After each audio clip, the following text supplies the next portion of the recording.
At my 70th birthday party, my son-in-law Braden took the microphone and tapped it until the feedback screeched through the ballroom, silencing 100 guests. He put on his best salesman smile, the one he uses when he is trying to close a deal on a condo that has black mold painted over.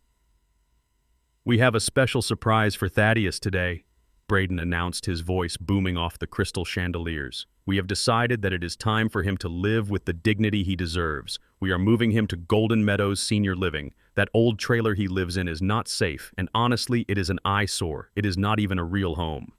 The crowd clapped politely, but I saw the confusion in their eyes. Then a waiter walking by with a tray of champagne stopped. He was an old friend of mine from the days when I laid bricks for this very building. He leaned toward a guest and whispered loud enough for the front row to hear. "That young fool does not know who he is talking to. Thaddeus does not just own that trailer, he owns this entire hotel." Braden went white as a sheet, but I just raised a finger to my lips. The game was just beginning. I am Thaddeus King. I am 70 years old, and most people look at me and see a man who lost at the game of life. I wear flannel shirts because they are warm. I drive a 1990 Ford pickup because the engine block is cast iron and it never quits. I live in a 30-foot Airstream trailer on 5 acres of land by the lake because that is where my late wife Lucille and I were happiest. People see the rust on the truck and the dirt on my boots and they assume I am poor. They assume I am simple. They do not know that 50 years ago I started a construction company with a shovel and a bad back and built it into King Holdings, a real estate empire that owns half the skyline of Chicago. I stepped down 10 years ago burying my name under layers of LLCs and shell companies because I wanted peace. I wanted to grieve my wife without board meetings. But peace is a luxury my son-in-law Braden decided I could no longer afford. The invitation to my birthday party said formal attire. I wore my best Sunday suit, the one I bought 10 years ago for Lucille's funeral. It was a little tight in the shoulders, but the fabric was good wool. When I arrived at the Grand Millennium Hotel, I handed my keys to the valet. The boy looked at my rusted truck, then at the line of Mercedes and BMWs and sneered. I tipped him a $100 bill. The sneer vanished. That is the thing about money. It changes how people see you, but it does not change who they are. I walked into the ballroom. It was gold and cream dripping with excess. I knew the layout of this room perfectly because I had fired the original architect for trying to cut corners on the support beams in 1995. Braden saw me coming. He was wearing a tuxedo that fit him too perfectly, like he was a mannequin brought to life. He rushed over not to hug me, but to intercept me. "Thad, you made it?" Braden said, his eyes scanning the room to see if anyone important was watching. "Listen, the seating chart got a little messed up. We had to move you." He guided me away from the head table where my daughter Zoe was sitting. He walked me past the center tables where his colleagues were laughing and drinking expensive scotch. He walked me all the way to the back corner of the room, right next to the swinging double doors of the kitchen and the service entrance to the restrooms. There was one chair at a small round table. It was the kind of table they use for overflow guests or children. "It is quieter back here," Braden said, patting my shoulder with a hand that felt cold and moist. "You know how you get overwhelmed by noise? We did this for you." I looked at the table. I looked at the bathroom door swinging open, releasing the smell of industrial air freshener. "This is fine, Braden," I said. My voice was gravel low and steady. "I always liked watching the kitchen staff work. They are the only honest people in the building." Braden laughed, a nervous tittering sound. "You are such a character, Thad. Just stay here. Try the shrimp. And please do not wander around bothering the investors. I have some very important people here tonight." I sat down. From my vantage point, I could see the whole room. I saw my daughter Zoe at the head table. She looked beautiful in a red dress, but she looked tired. She was drinking wine too fast. She saw me sitting by the bathroom, and for a second her face crumbled with shame. But then Braden sat next to her and whispered something, and she looked away. She chose her comfort over her father. That hurt more than the bad seat. A waiter came by and dropped a plate of rubbery chicken in front of me. I recognized him. It was Old Man Jenkins. We used to drink coffee together at the construction site 40 years ago. "Happy birthday," Mr. King Jenkins whispered, placing a napkin on my lap. "They put you in the cheap seats, huh? It gives me a better view of the rats." "Jenkins," I said, winking. "Keep the coffee coming. It is going to be a long night." Halfway through dinner, Braden stood up. He tapped his glass. The room went silent. He adjusted his cufflinks and smiled that shark smile. "I want to introduce you all to a special man," Braden said, gesturing vaguely in my direction. "My father-in-law, Thad." He waved me over. I stood up and walked toward the center of the room. I felt the eyes of 100 strangers on me. I saw them judging my old suit, my calloused hands, my slow walk. As I reached the main table, a man stood up to shake Braden's hand. I recognized him immediately. It was Sterling, the CEO of the real estate firm where Braden worked. Sterling was a pompous man who I had refused to do business with in the 80s because he cheated his subcontractors. Braden, Sterling said, looking at me. "Is this the father-in-law you told me about? The one with the property issues?" Braden stiffened. He stepped between me and Sterling, blocking me from view. "Yes, sir," Braden said quickly. "This is Thad. He used to be, well, he was the family gardener for years. Hard worker. Very simple man. We take care of him now." Gardener. The word hung in the air. I looked at Braden's back. He was ashamed of me. He could not admit that his wife came from a man who built things with his hands, so he demoted me to the help. I stepped around Braden. I looked Sterling in the eye. "I grew a lot of things in my time," I said. "Weeds are the hardest to kill, though. They thrive in dirt." Sterling laughed, not understanding the insult. "Charming. Well, happy birthday, old-timer." Braden grabbed my arm, his grip painful. "Okay, time for the gifts," he announced loudly, pulling me toward the stage. The lights dimmed. A spotlight hit us. Braden pulled a large envelope out of his jacket pocket. It was wrapped in a red ribbon. Thad, Braden said, his voice thick with fake emotion. "We know life has been hard for you since Lucille passed. We know you struggle out there in that old trailer with the drafts and the leaks. We worry about you every night." He handed me the envelope. "We wanted to give you the gift of security," Braden said. "Open it." I opened the envelope. Inside was a glossy brochure. On the cover was a picture of 2 old people sitting in wheelchairs staring blankly at a television. The title read, "Golden Meadows Senior Living, Budget Care for the Indigent." I knew this place. It was a warehouse for the dying. It was a state-subsidized facility on the south side, known for bed sores and neglect. I looked at the brochure, then I looked at Braden. "You are putting me in a home?" I asked. "It is a community," Thad, Braden corrected, speaking into the microphone so everyone could hear his generosity. "We have paid the deposit. You will have a shared room, 3 meals a day, and staff to watch you.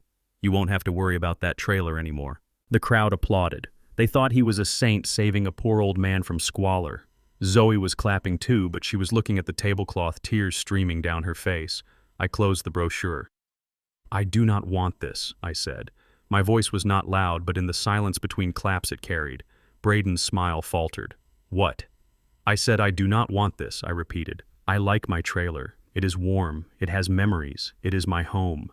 Braden laughed, trying to salvage the moment.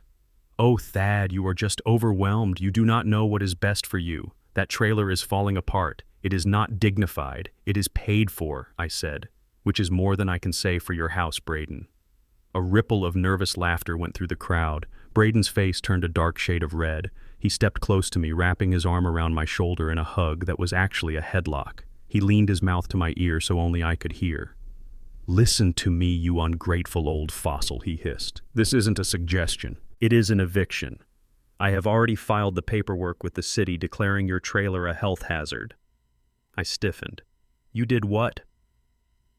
"You have 1 week," Braden whispered, his breath smelling of expensive scotch and rot. "Next Monday the bulldozers are coming. We are clearing that land. I have investors lined up to build condos on that lakefront. You are going to Golden Meadows, or you are going to the street. Do not make a scene. Smile and thank me." He pulled back, beaming at the crowd. "He is just speechless," Braden announced. "He is so happy he can't talk. Let's hear it for Thad." The crowd cheered. The music started playing. Braden pushed me toward the stairs. I walked back to my table by the bathroom. I sat down. I looked at the brochure. Golden Meadows. He wasn't just sending me away. He was stealing the land. He was going to bulldoze the rose garden Lucille had planted. He was going to crush the only place on earth where I could still feel her presence. I looked across the room. Braden was laughing, clinking glasses with Sterling. He looked like a king holding court. He thought I was a gardener. He thought I was a helpless old man who could be discarded like a bag of grass clippings. I reached into my pocket and pulled out my old flip phone. I dialed a number I hadn't called in 10 years. "Hello?" A voice answered. Sharp. Alert. "Marcus," I said. "Thad," the voice said. "It has been a long time. Is everything okay?" "No, Marcus," I said, watching Braden laugh. "I need you to dust off the corporate seal. I need to buy a nursing home." "And Marcus," "Yes, Thad. Find out who holds the mortgage on my son-in-law's house. I want to buy that too." I hung up. I picked up the rubbery chicken and took a bite. It tasted like cardboard, but I chewed it slowly. I needed my strength. The gardener was about to do some weeding. Before I continue this story, let me know where you are watching from in the comments below. Hit like and subscribe if you have ever had someone mistake your kindness for weakness. The coffee in my mug was black and strong, just the way Lucille used to make it. I sat on the fold-out aluminum step of my 1978 Airstream Sovereign watching the sunrise paint the surface of Lake Michigan in shades of purple and gold. To the untrained eye, my home looked like a relic. It was a silver bullet-shaped camper parked on a patch of grass with tires that had not touched asphalt in a decade. People drove by on the highway up the hill and looked down with pity. They saw a crazy old black man living in a tin can. They saw poverty. They did not see the 5 acres of prime lakefront deeded land that sat underneath my boots. They did not know that I had turned down offers of $10 million for this soil because you cannot put a price tag on the place where you fell in love. This was not a campsite. It was a shrine. And I was its guardian. But guardians have enemies. The silence of the morning was shattered by the roar of an engine. Not my old Ford truck, but the high-pitched whine of a German sports car. I did not have to look up to know who it was. My son-in-law Braden drove like he owned the road, just like he acted like he owned my daughter. I took a slow sip of coffee and stayed seated. I was not going to give him the satisfaction of standing up. A sleek black Audi SUV crunched over the gravel driveway, kicking up dust onto my freshly washed truck. Braden stepped out. He was wearing a beige suit that cost more than my first house. He was not alone. A man I did not recognize climbed out of the passenger side. He was older, heavy-set, wearing a hard hat and carrying a set of blueprints. I watched them over the rim of my mug. Braden did not wave. He did not say hello. He did not even look at me. He walked right past the Airstream, leading the stranger toward the water's edge, as if I were nothing more than a lawn ornament. "Check out the sight lines," Braden said, sweeping his arm across the horizon. "You have 200 feet of private beach, unobstructed views of the skyline to the north.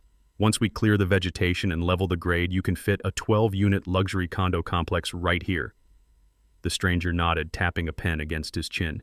"It is a gold mine, Braden. But what about the structures?" He pointed at my home. "My Airstream, my sanctuary." Braden laughed. It was a dismissive, cruel sound. "Don't worry about the scrap metal. That is just temporary storage. It will be gone by the time we break ground. The previous owner left a lot of junk behind, but I have a crew coming to haul it to the dump next week." The previous owner. My blood ran cold. He was talking about me in the past tense while I was sitting 20 feet away. He was erasing me. I set my mug down on the grass. I stood up.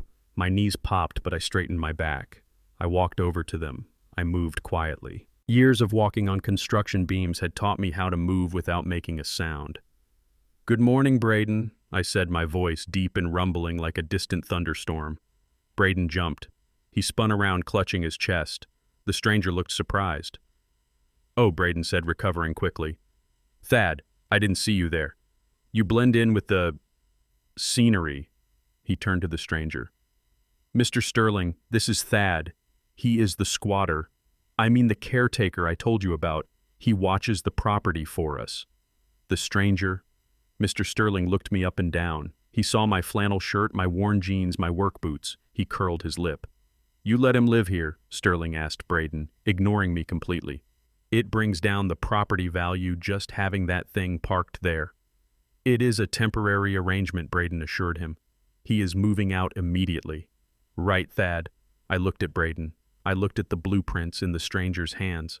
I saw the lines drawn right through Lucille's rose garden. I saw the concrete foundation planned right where we had buried our dog Buster. "I am not moving anywhere," I said calmly. "And this is private property.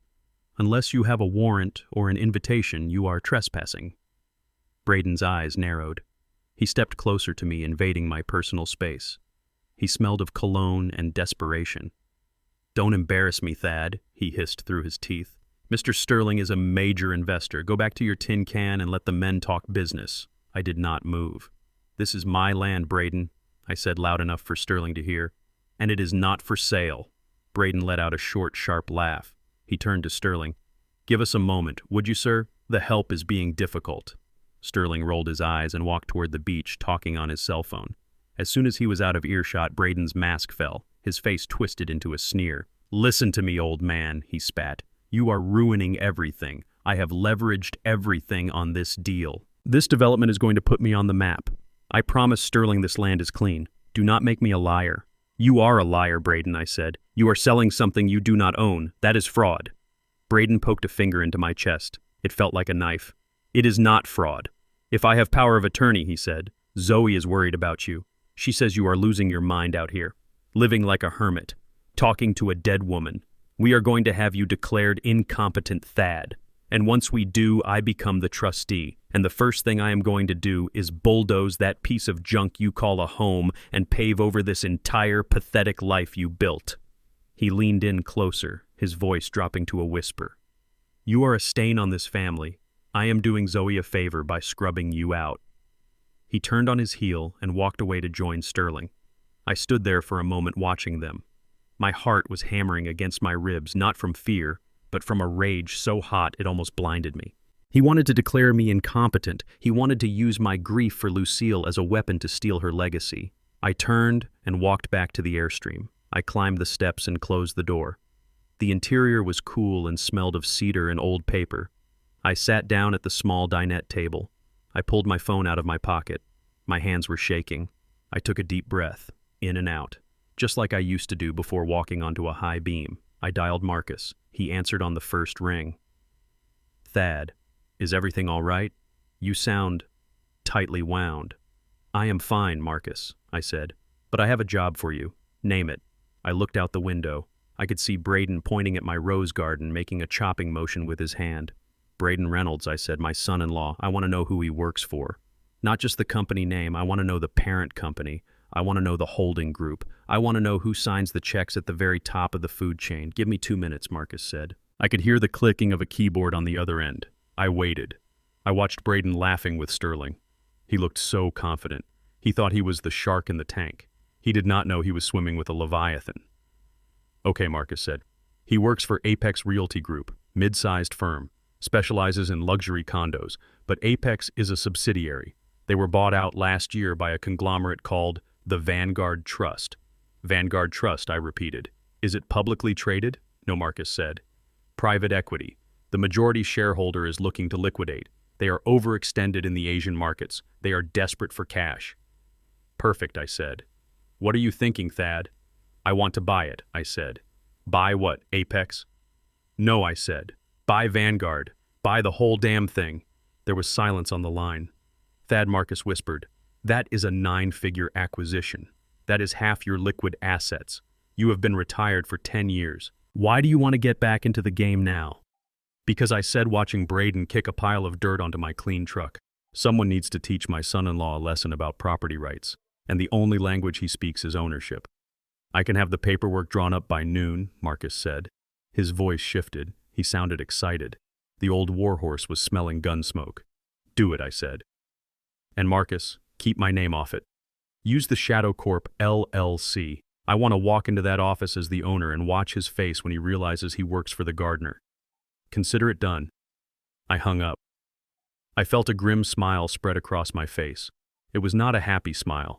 It was the smile of a man who just locked the gate and threw away the key. I opened the door and stepped back out into the sunlight. Braden and Sterling were walking back toward the cars. Braden saw me and veered off the path, marching straight toward me.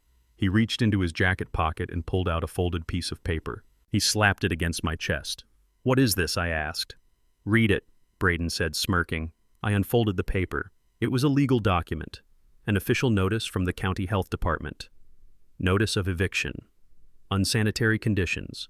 Failure to maintain structure. I looked up at him. "You reported me," I asked. I did my civic duty, Braden said, adjusting his tie. I told them there is an old man living in squalor with no running water and a sewage leak. They expedited the order. You have 48 hours to vacate the premises, Thad.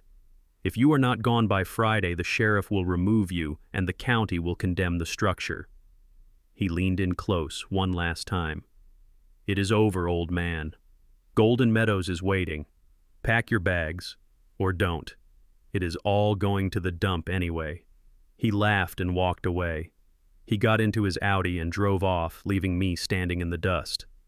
I looked at the eviction notice, unsanitary, squalor. I looked at my Airstream gleaming in the sun. It was spotless. I scrubbed the floors on my hands and knees every week. He had lied. He had bribed someone at the county. He had played dirty. I folded the paper and put it in my pocket next to my phone. 48 hours. He thought that was my deadline. He was wrong. It was his. I drove my old Ford pickup truck to the subdivision where my daughter lived. It was a gated community with perfectly manicured lawns and houses that looked like wedding cakes made of stucco and stone. The security guard at the gate hesitated before letting me in. He looked at the rust on my fender and the tools in my truck bed with suspicion. I wanted to tell him that I poured the concrete for this gatehouse 20 years ago. I wanted to tell him that I owned the bank that held the mortgage on half the homes in this neighborhood. But I said nothing.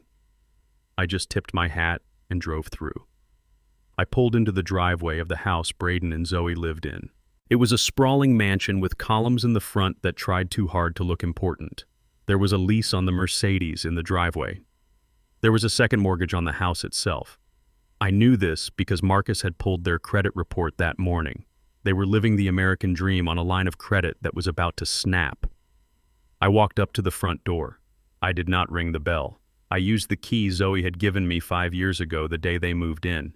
Back then she had hugged me and said, "Daddy, this is your house too." Back then I still believed her. The house smelled of lavender and expensive cleaning products. It was quiet. Too quiet. "Zoe," I called out. I found her in the kitchen. She was sitting at the massive marble island, staring into a glass of white wine. It was 10 in the morning. She jumped when she saw me. She was wearing a silk robe and her eyes were puffy. She had been crying. For a second, I felt a tug in my chest. That was my little girl. That was the child I had carried on my shoulders. That was the woman whose hand I had held at her mother's funeral. "Dad," she whispered, "you should have called. Braden said you might come over." I took off my hat and placed it on the counter. I stood there in my flannel shirt and work boots, looking like a stain on her pristine white kitchen. "I did not come to see Braden," I said. "I came to see you." Zoe looked away. She took a quick sip of wine. Her hand was shaking. "I need to know something, Zoe." I said, my voice soft but heavy. "I need to hear it from you. Not from your husband, not from a lawyer, from you." She stared at the glass. "Do you agree with him?" I asked. "Do you agree that I should be evicted from the land your mother and I bought together? Do you agree that my home is just a pile of junk that needs to be bulldozed?" Zoe closed her eyes. A tear rolled down her cheek. I waited for her to say no. I waited for her to say that Braden was being unreasonable, that she would stand up for me, that she would never let anyone destroy her mother's rose garden. Instead, she took a deep breath and opened her eyes.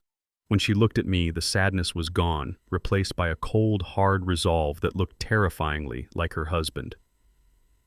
"Braden is right, Dad," she said.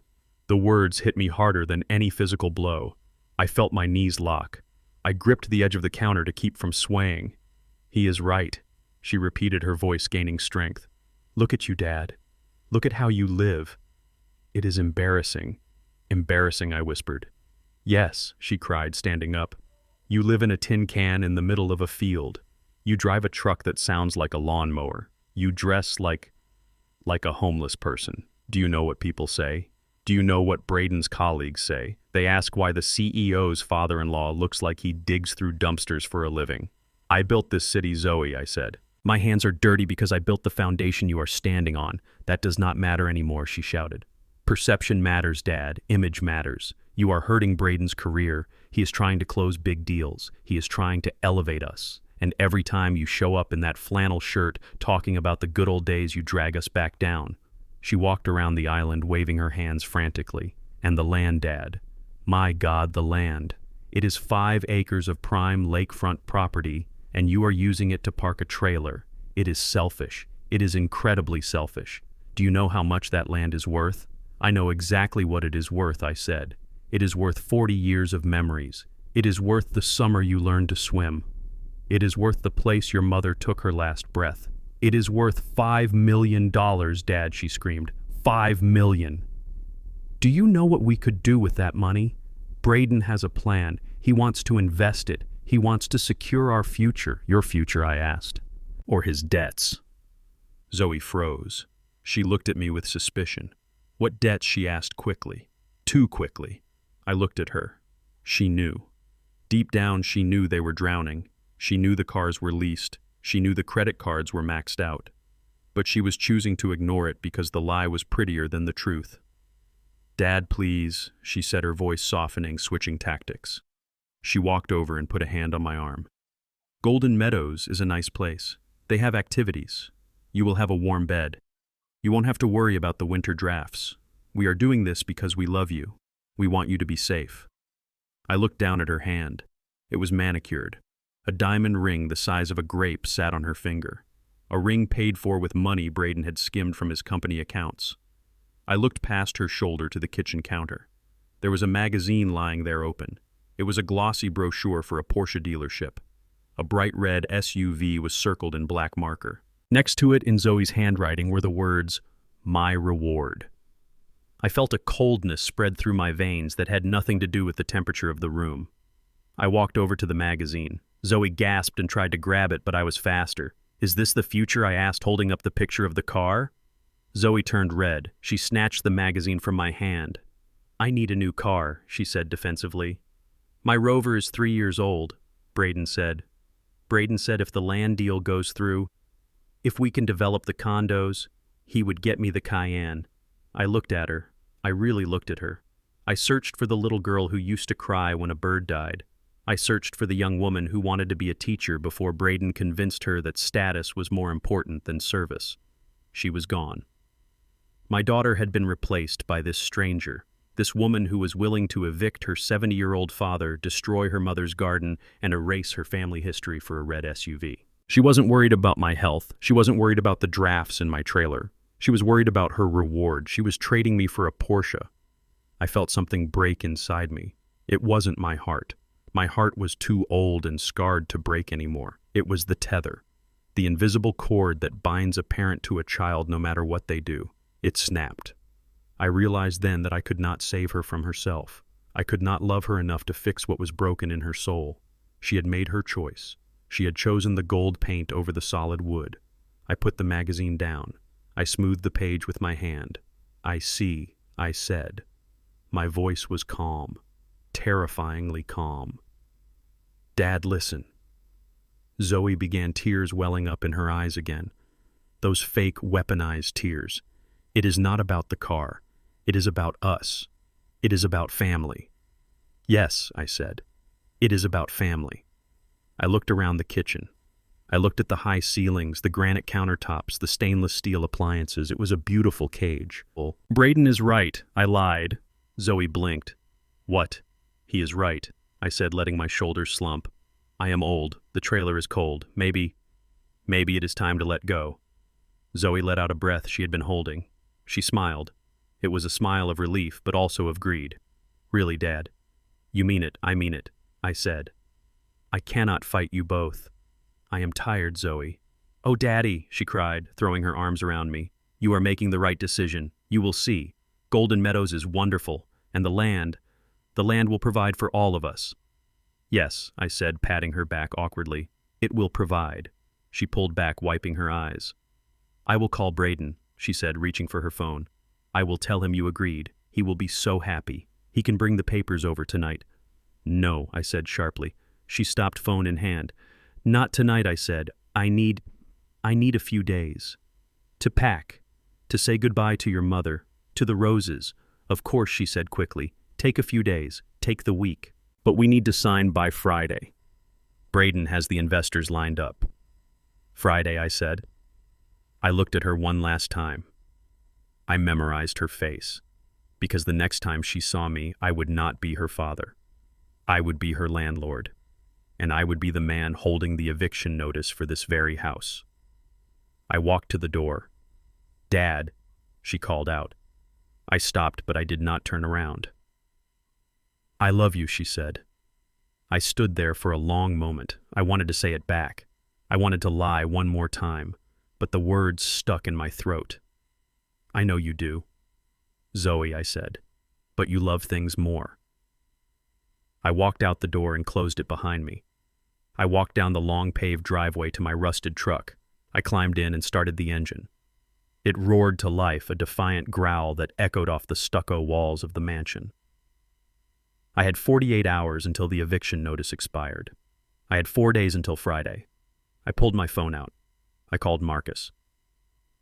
"How is the acquisition coming?" I asked. "We are closing in an hour," Marcus said. "You just need to sign the wire transfer." $50 million, Thad. Are you sure?" I looked back at the house. I saw Zoe in the window talking excitedly on the phone, probably telling Braden to order the Porsche. "I am sure," I said. "And Marcus." "Yes, Thad. I want you to buy the note on her car too. Buy all of it. Every debt they have. I want to own the air they breathe." I put the truck in gear. The gardener was done pruning. It was time to chop down the tree. The leather seats of Braden's Audi were soft, but the ride felt like I was being transported in a hearse. We drove in silence for 30 minutes, leaving the manicured lawns of his gated community far behind. The scenery changed, the trees disappeared, the roads became potholed and cracked. We were heading into the industrial district, a place where the city hid the things it did not want to see. Warehouses, scrapyards, and Golden Meadows Senior Living. When Braden pulled into the parking lot, my heart sank like a stone in deep water. The brochure he had shown me at the party featured sunlight and smiling nurses. The reality was a single-story brick building that looked like a minimum security prison that had lost its funding. The grass was dead. The windows were barred. A single flickering fluorescent light buzzed over the entrance like a dying insect. "Here we are," Braden announced, turning off the engine. He had that salesman's smile plastered on his face again, the one that never reached his eyes. "Paradise awaits Thad." I opened the car door and the smell hit me instantly. It was the smell of institutional despair, urine masked by cheap pine cleaner, boiled cabbage, and underneath it all the faint metallic scent of neglect. I had smelled this before in the tenement hallways of my childhood, but I never thought I would smell it again at the end of my life. I stepped out, my boots crunching on the gravel. I looked at the building. "This is it?" I asked. "This is the luxury community," Braden laughed, slamming his door. "Don't let the exterior fool you. It is what is inside that counts. Come on. The director is expecting us." He grabbed my arm. It was not a gentle guide. It was a grip meant to control. He marched me toward the sliding glass doors. Inside, the air was stiflingly hot. The lobby, if you could call it that, consisted of 2 plastic chairs and a vending machine that looked empty. Behind a high counter sat a woman chewing gum and scrolling on her phone. She did not look up when we entered. A door to the right swung open and a man walked out. He was short, sweaty, and wearing a suit that was too tight for his midsection. He saw Braden and his face lit up with recognition. "Braden, my man," the director shouted, opening his arms. "You made it," Rick Braden said, shaking the man's hand vigorously. "Good to see you. This is the package I told you about." He pointed a thumb at me. Rick looked me up and down. He didn't see a person. He saw a bed filler. He saw a monthly check. "Mr. King," he said with a greasy smile. "Welcome to Golden Meadows. I am Director Rick. We are going to take good care of you here." I looked at Rick. I had done business with men like him for 40 years. Men who cut corners. Men who used cheap concrete and hoped the building wouldn't collapse before the check cleared. "I want to see the room," I said. My voice was low and steady. "Of course," Rick said, winking at Braden. "The VIP suite. Right this way." They started walking down the main hallway. I followed. The floor was linoleum sticky under my boots. As we walked, I looked into the rooms. The doors were open. I saw elderly men and women sitting in wheelchairs staring at walls. Some were moaning softly. Others were slumped over, asleep or drugged, I couldn't tell which. There was no laughter. There was no life. There were no activities. Just rows of human beings waiting for the clock to run out. I felt a cold sweat break out on my back. This was a warehouse for the discarded. Rick stopped at a heavy metal door at the very end of the corridor. It had a keypad lock. "This wing is for our special residents," Rick explained, punching in a code. Special, I asked. Braden leaned in close. Residents who need extra supervision, Thad. The door buzzed open. We stepped through. This hallway was darker. The smell was stronger here. Rick turned to Braden, his voice dropping to a conspiratorial whisper. So this is the one with the wandering issue, Rick asked, pointing at me. Braden nodded solemnly. Yeah. He gets confused, Rick. He thinks he lives in a trailer. He tries to escape to go find his dead wife. You need to keep an eye on him. I don't want him walking out the front door and getting hit by a bus. I clenched my fists. I was standing right there. I was perfectly sane. But Braden was painting a picture of a senile flight risk. He was building the narrative to justify locking me up. I do not wander, I said sharply. And I am not confused. Rick chuckled, patting my shoulder patronizingly. Sure you aren't Mr. King. We hear that all the time. Don't you worry, Braden. We have a room right at the back. No windows. Heavy door. We lock it at 8 p.m. sharp. He won't be going anywhere. No windows, I thought. A cell. He was putting me in a cell. We continued walking. I slowed down my pace. I stopped to look at an old woman in a wheelchair who was crying softly. She had dropped her glasses and couldn't reach them. I bent down to pick them up. My knees protested, but I reached for the frames. Hey! The shout came from behind me. Before I could grab the glasses, a heavy hand shoved me hard between the shoulder blades. I lost my balance. I stumbled forward, my boots slipping on the slick floor. I fell hard, hitting my hip against the wall before sliding to the ground. Pain shot up my leg like a bolt of lightning. I looked up. A large female nurse stood over me, scowling. She was wearing scrubs that looked stained. Move it, Grandpa, she barked. No stopping in the hallway. You are blocking the med cart. I lay there stunned. I had not been shoved like that since I was a boy in the schoolyard. I looked at the nurse. There was no compassion in her eyes. Only irritation. I looked down the hall. Braden and Rick had stopped. They turned around and saw me on the floor. I expected Braden to be angry. I expected him to yell at the nurse for pushing his father-in-law. Even if he hated me, I was still family. But Braden didn't yell. He smiled. He walked back slowly, looking down at me with a mixture of pity and triumph. See, Rick, Braden said, gesturing to my crumpled form. This is what I was talking about. Look at him. He can't even walk down a hallway without falling over. He is frail. He is weak. He needs to be here. But she pushed me. I gritted out, trying to push myself up. The pain in my hip was blinding. She shoved me, Braden. Braden laughed. It was a cold, dry sound. Nobody pushed you, Thad. You tripped. You are old. Your legs are giving out. Stop making up stories. It is just the dementia talking. He turned to the nurse. Help him up, he said. But don't be too gentle. He needs to learn to pick up his feet. The nurse grabbed my arm and yanked me up with unnecessary force. I bit my tongue to keep from crying out. I leaned against the wall, breathing heavy. I looked at Braden. In that moment, I saw the truth clearly. This wasn't just about the land. He enjoyed this. He enjoyed seeing the man who had built an empire reduced to a stumbling old fool. He enjoyed the power. Let's keep moving, Rick said, checking his watch. Lunch is in 10 minutes. Boiled ham today. I limped after them. My dignity was bruised, but my mind was sharpening. I was observing everything.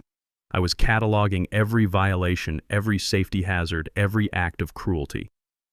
We reached the nurse's station at the center of the wing. Rick stopped to sign some papers. Braden was busy texting, probably telling Zoe that the drop-off was almost complete. I leaned against the counter, trying to take weight off my bad hip. My eyes wandered to the bulletin board behind the desk. It was covered in notices, shift schedules, compliance warnings, a menu for the week. And then I saw it. In the bottom corner of the board, half covered by a flyer for a flu shot clinic, was a framed document. It was the state operating license for the facility. I squinted. My glasses were in my pocket, but I didn't need them to read the bold print. Licensee Golden Meadows, LLC, parent company B, and a healthcare holdings. I knew how corporate structures worked. I had built hundreds of them. I looked closer at the signature of the registered agent at the bottom of the license. It was a scribbled signature, but I recognized the loop of the B. I recognized the sharp, jagged A. I had seen that signature on birthday cards for Zoe. I had seen it on the check Braden used to pay for dinner when he wanted to show off. Braden and Associates. The air left my lungs. Braden didn't just find a cheap nursing home. He owned it, or at least he was a partner. He was moving me into a facility where he profited from every bed. He was going to charge my insurance the maximum rate for substandard care. He was going to drain my savings to pay himself rent. He wasn't just stealing my land. He was turning my life into a revenue stream. He was going to lock me in a windowless room, feed me boiled ham, and cash a check every month for my misery.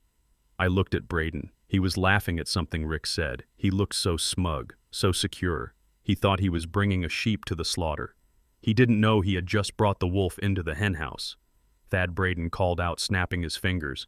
"Wake up! Time to sign the admission papers." I pushed myself off the wall. I adjusted my flannel shirt. I limped toward them. "I will sign," I thought. "But I am not signing admission papers. I am signing your death warrant." "Coming, Braden," I said, my voice surprisingly strong. I just wanted to read the menu. Braden rolled his eyes, always thinking about food. "Come on, let's get this over with." I walked into the office. I sat down, and for the first time all day I smiled, because now I knew exactly where to aim the wrecking ball. I did not drive back to the trailer that night. I could not go back to the peace of the lake because there was no peace left in me. There was only the cold, hard rhythm of a jackhammer pounding in my chest. I drove my rusted Ford pickup onto the I-90 heading straight into the heart of Chicago. The city lights rose up before me like a wall of fire. Most men my age see that skyline and think about traffic or noise. I see steel. I see concrete.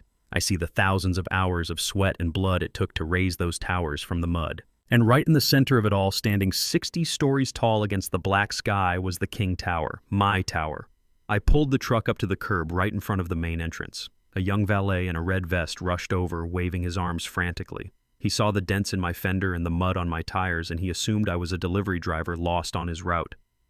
"Hey, you cannot park here," the boy shouted.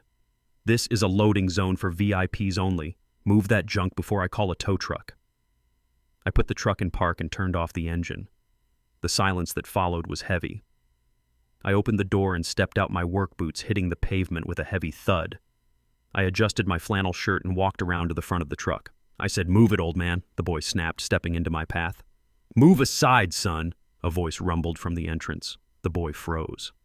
Standing in the revolving doors was Earl. Earl was the head of security. He was a giant of a man, a former linebacker who had been watching my door for 30 years. His hair was gray now, and he moved a little slower, but his eyes were still sharp. He walked past the stunned valet and stopped in front of me. He looked at my old clothes. He looked at the exhaustion etched into my face. He did not blink. Earl stood at attention and tipped his cap. "Good evening, Mr. King. It has been a long time." "Good evening, Earl," I said. "Keep the truck close. I won't be staying long." Earl turned to the valet, who was now trembling. "Park Mr. King's truck right here in the front spot," Earl ordered. "And if anyone asks you, tell them the owner is in the building." I walked through the revolving doors. The lobby smelled of polished marble and expensive lilies. It was a smell I had tried to forget for 10 years, but tonight it filled my lungs like oxygen. I walked past the reception desk where the night staff stared at me in confusion. They saw a janitor. Earl saw a king. I took the private elevator at the back of the hall. It required a key card that I still kept in my wallet, tucked behind a picture of Lucille. I pressed the card to the reader. The light turned green. The doors slid open. As the elevator rose, my ears popped. Floor 10, floor 20, floor 40. With every passing floor, I felt the weight of Thaddeus the gardener falling away. My posture straightened. The ache in my hip faded into the background. By the time the doors opened on the 60th floor, I was not the old man who had been shoved by a nurse. I was the man who could buy that nurse's future with a signature. The penthouse office was dark. I flipped the switch. The lights flickered on, revealing a room frozen in time. Dust sheets covered the furniture. My mahogany desk sat in the center of the room like a sleeping beast. I walked over and ripped the sheet off the chair. Dust motes danced in the light. I sat down. The leather creaked, welcoming me back. The door to the conference room opened. Marcus walked in. He was holding a bottle of bourbon and 2 glasses. He did not look surprised to see me sitting in the dark.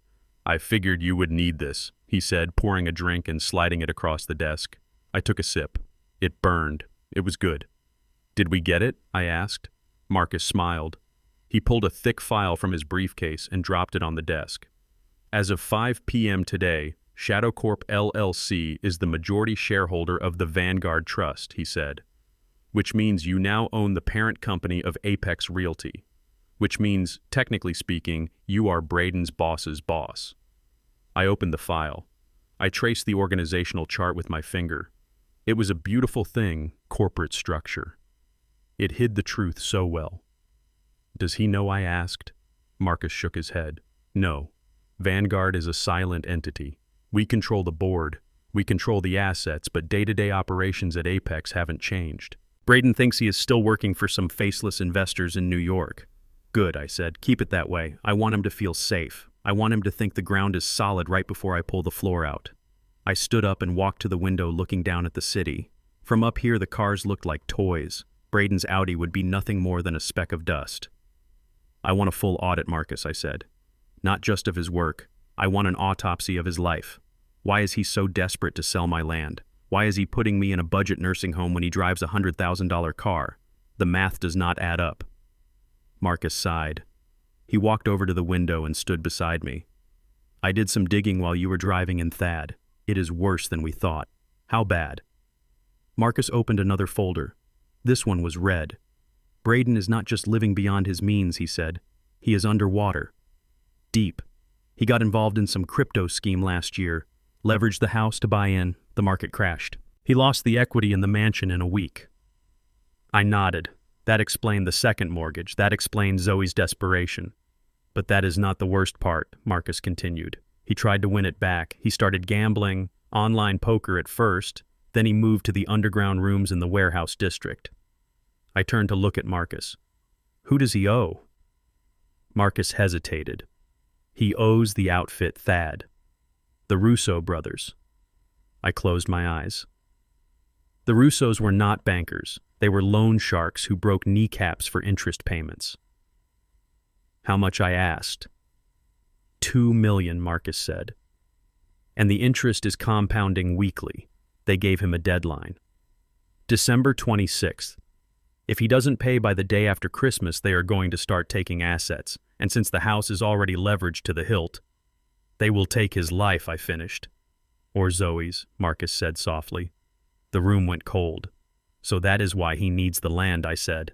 He needs the $5 million from the condo development to pay off the mob. He isn't selling my home to buy Zoe a Porsche. He is selling it to save his own skin. And he is using your insurance money from the nursing home to make the VIG payments, Marcus added. He gets a kickback for every patient he admits to Golden Meadows, that $3,000 a month from your policy that is going straight into his pocket to keep the wolves at bay for another week. I slammed my hand down on the desk. The glass of bourbon rattled. He is feeding me to a warehouse of dying people to pay for his poker habit, I growled. And he is dragging my daughter into the crossfire. I looked at the file again. I saw the timeline. December 26th. He thinks he has until the day after Christmas, I said. Marcus nodded. He is counting on the eviction going through this Friday. He needs to break ground next week to get the advance from the investors. I walked back to the desk and sat down. I pulled a pen from my pocket.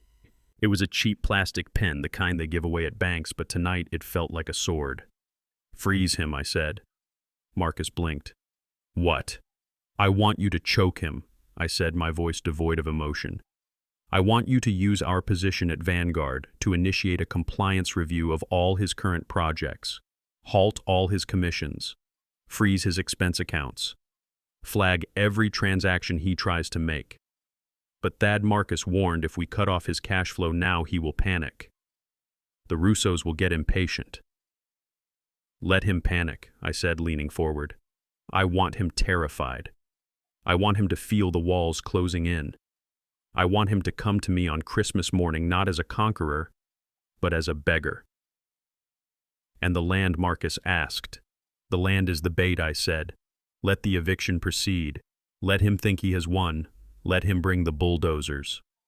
I looked at the picture of Lucille on my desk. Her smile gave me strength.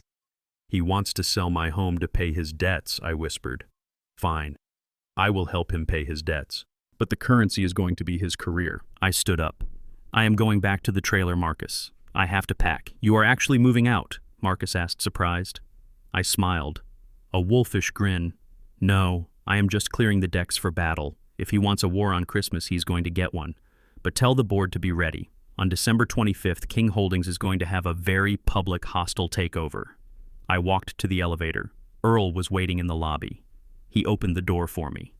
Everything all right, Mr. King? Earl asked. I looked at the city lights reflecting in the glass doors. Everything is perfect, Earl, I said. The foundation is cracked, but we are going to pour some new concrete. I got into my old truck. As I drove away from the tower, I didn't look like a gardener anymore. I looked like the man who owned the pavement beneath my wheels. Braden had made a fatal mistake. He thought he was playing Monopoly with a senile old man. He didn't know he was playing poker with the house. And the house always wins. The morning sun hit the aluminum siding of my Airstream with a brilliance that felt deceptive. Outside, the world was bright and crisp, but inside I was waiting for a storm. I sat at my small dinette table, sipping coffee that had gone cold an hour ago. My phone lay on the table face down like a playing card I wasn't ready to reveal. I checked my watch. It was 9:15 in the morning. At exactly 9 o'clock, Marcus had made the call. Acting on my orders as the new majority shareholder of the Vanguard Trust, he had instructed the risk management department of our subsidiary bank to contact Braden Reynolds. The message was simple and devastating. Mr. Reynolds, your collateral is no longer sufficient to cover your leverage position. We require additional tangible assets immediately, or we will be forced to call in the loan. I closed my eyes and imagined the scene. I pictured Braden sitting in his glass-walled office, surrounded by leased furniture, holding a phone that felt like a grenade. I pictured the blood draining from his face. He did not have additional assets. He had a leased car, a mortgaged house, and a mountain of gambling debt. He had nothing, except me, except my land. I took a sip of the cold coffee. It tasted bitter. I did not have to wait long. At 9:45, I heard the sound. It wasn't the smooth purr of his engine this time. It was the screech of tires fighting for traction on gravel. He was driving too fast. He was driving like a man running from a fire. I stayed seated. I did not lock the door. A lock only stops an honest man, and Braden was far from honest. The car skidded to a halt just inches from my bumper. I heard the door slam. Then I heard his footsteps stomping up the metal stairs. He didn't knock. He didn't call out. He kicked the door open. The flimsy metal latch gave way with a snap. The door banged against the interior wall, shaking the entire trailer. Braden stood in the doorway. He looked like a man unraveling. His tie was loosened, his hair was wild, and his eyes were bloodshot. He was breathing hard, his chest heaving as if he had run all the way from the city. "Where is it?" he screamed. I looked at him calmly. I did not stand up. "Where is what, Braden?" I asked, my voice steady. "The deed," he yelled, stepping into the small space. He filled the room with his manic energy. "The deed to the land, and the power of attorney. I know you have them here." He didn't wait for an answer. He lunged at the cabinets above the sink. He ripped them open. Cans of soup and boxes of tea spilled onto the floor. He swept his arm across the counter, sending my drying rack clattering against the wall. "Braden, stop this," I said, forcing a tremor into my voice.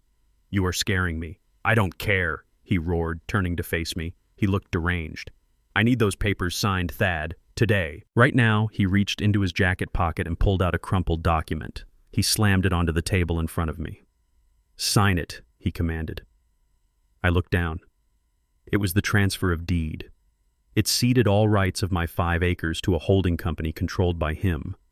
I don't understand," I stammered, shrinking back into my seat. "You said Friday. You said I had until Friday." "Plans changed," he screamed. He grabbed the front of my flannel shirt and yanked me forward. The fabric tore. "I need it now. Do you hear me? I need this asset on my books by noon, or they are going to—" He stopped. He caught himself. He couldn't tell me about the bank call. He couldn't tell me about the mob.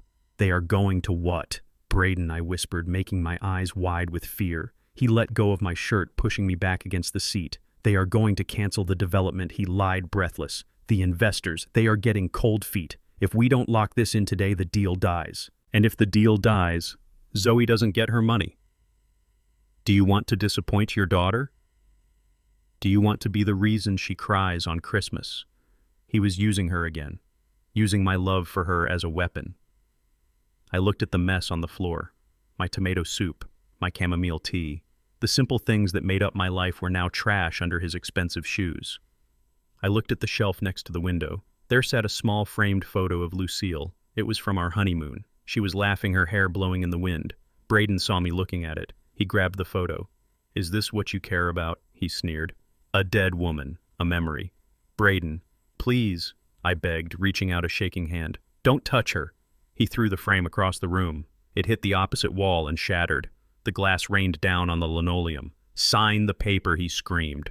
Or I swear to God, Thad, I will burn this tin can to the ground with you inside it. I looked at the broken glass. I looked at Lucille's smiling face lying face down on the floor. A fire ignited in my gut, a cold, dark rage. I wanted to stand up. I wanted to grab him by his throat and throw him through the window. I wanted to tell him that I owned the bank that was squeezing him. I wanted to tell him that I was the one tightening the noose. But not yet. If I fought back now, he would know. He would run. And I needed him to stay. I needed him to dig the hole so deep that he could never climb out. So I let the fire burn inside me, but I kept my face frozen in terror. I slumped my shoulders. I let my hands shake violently. I let a tear roll down my cheek. Okay, I whispered brokenly. Okay, Braden. Please, don't hurt me. I'll sign. Braden's face relaxed slightly. He pulled a pen from his pocket and jammed it into my hand. Do it, right there, next to the X. I held the pen. I hovered over the paper. Braden leaned in, holding his breath. He was so close I could smell the fear sweat on him. I touched the pen to the paper. I made a small mark, then I stopped. I squinted. I pulled the paper closer. I pushed it away. What are you doing? He snapped. Write your name. I can't see the line, I said, my voice trembling. It is too blurry. My eyes, the cataracts are bad today. Put on your glasses, he yelled. I patted my chest pocket. I patted my pants. I looked around the table frantically. I don't have them, I whined. I left them. Oh no. I left them at Zoe's house, on the kitchen counter. Remember? When I was looking at the magazine, Braden stared at me. His jaw clenched, his face turned a dangerous shade of purple. You left your glasses at Zoe's house. I can't see without them, Braden, I pleaded. I can't sign a legal document if I can't see what I am signing. It won't be valid. The notary will reject it. Braden screamed. It was a primal sound of frustration. He kicked the table leg. You useless old idiot, he shouted. He looked at his watch. It was 10:30. I can go get them, I offered, trying to stand up. My truck is slow, but... No, he barked, pushing me back down. You are not driving anywhere. You will get lost. You will take 3 hours. He ran his hand through his hair, pulling at the roots. He was calculating. He needed to get to Zoe's house, get the glasses, and get back here. It was a 40-minute drive each way. I will go, he spat. I will go get your stupid glasses. He pointed a finger in my face. You stay here. You do not move. You do not call anyone. You sit right there and you wait for me. If you are not in that chair when I get back... He didn't finish the threat. He didn't have to. He turned and stormed out of the trailer. I heard his car start. I heard the gravel fly as he sped away. I sat there in the silence. I waited until the sound of his engine faded completely. Then I stood up. My hands stopped shaking. My posture straightened. I walked over to the broken picture frame. I knelt down and picked up the photo of Lucille. I brushed the glass off her face. I am sorry, Lucy, I whispered. I had to let him break it. I had to let him think he broke me. I placed the photo carefully on the table. Then I walked to the drawer under the sink. I opened it. There, right on top of a stack of napkins, were my reading glasses. I hadn't left them at Zoe's. I never left them anywhere. I put them on. The room came into sharp focus. I saw the soup cans on the floor. I saw the dent in the wall where the frame had hit. I looked at the document he had left on the table. The transfer of deed. I picked up the pen. I wasn't going to sign it. Not today. When he came back, I would tell him I felt sick. I would tell him my hand was too cramped to hold the pen. I would tell him anything to stall him until tomorrow. And then tomorrow, I would have another excuse. I needed to drag this out. I needed to keep him running back and forth, terrified and desperate, until the 25th. I pulled out my phone and called Marcus. He just left, I said. He is in full panic mode. Good, Marcus said. The bank just sent him a second notice. We froze his corporate credit card 10 minutes ago. He tried to buy gas and it was declined. Excellent. Thad, Marcus asked, his voice serious. Are you okay? He sounded violent. He broke your picture frame. Marcus, I said, looking at the shattered glass. There was a silence on the line. Marcus knew what that meant. He knew how much I loved that photo. Thad, do not worry, Marcus, I said, my voice cold as the lake in winter. He broke the frame. But he just bought himself a lifetime of bad luck. Increase the pressure, I ordered. Call the investors. Tell them there are rumors of insolvency at Apex. I want him fighting fires on every front. I want him so exhausted he can't think straight. And the eviction notice, Marcus asked. Let it stand, I said. I want him to think he still has one card left to play. I hung up. I started cleaning up the soup cans. I swept up the glass. I put the trailer back in order. When Braden came back an hour later sweating and clutching a pair of old sunglasses he found at Zoe's house because my real glasses were hidden in my drawer, I would be sitting there waiting. I would be the confused, helpless old man he wanted to see. But behind the thick lenses of those glasses, I would be watching him. I would be counting the beads of sweat on his forehead. I would be measuring his fear. And I would be smiling on the inside. Because the trap was set. The bait was taken. And the financial jaws were beginning to close. The snow was falling hard on Christmas Eve, burying the city of Chicago in a blanket of white silence. But there was no silence at the Reynolds estate. As I pulled my rusted Ford pickup up the long, heated driveway, the house was vibrating with light and noise. It looked less like a home and more like a department store display. Every tree in the yard was wrapped in thousands of twinkling lights. A 20-foot inflatable Santa waved from the roof. It was a display of wealth so aggressive it felt desperate, and I knew exactly why. Braden was trying to convince the world and himself that he was still the king of the castle. He did not know that the castle was built on quicksand, and I was the one holding the shovel. I parked my truck right next to a silver Bentley. The valet, a young kid shivering in a windbreaker, looked at my vehicle with horror. He started to wave me away, but I just stepped out and tossed him a $20 bill. "Leave it," I said. "It adds character to the neighborhood." I adjusted my flannel shirt. It was the same red and black plaid I had worn for 20 years. It was clean and pressed, but compared to the tuxedos and evening gowns heading toward the front door, I looked like I had come to fix the furnace, which in a way I had. I was about to turn up the heat until the whole place burned down. I walked up the steps. I could hear the music thumping through the heavy oak doors. Jazz, expensive jazz. I rang the bell. The door was opened, not by Zoe or Braden, but by a caterer holding a tray of champagne. He looked at me, looked at my boots, and hesitated. "Deliveries are around the back, sir," he said.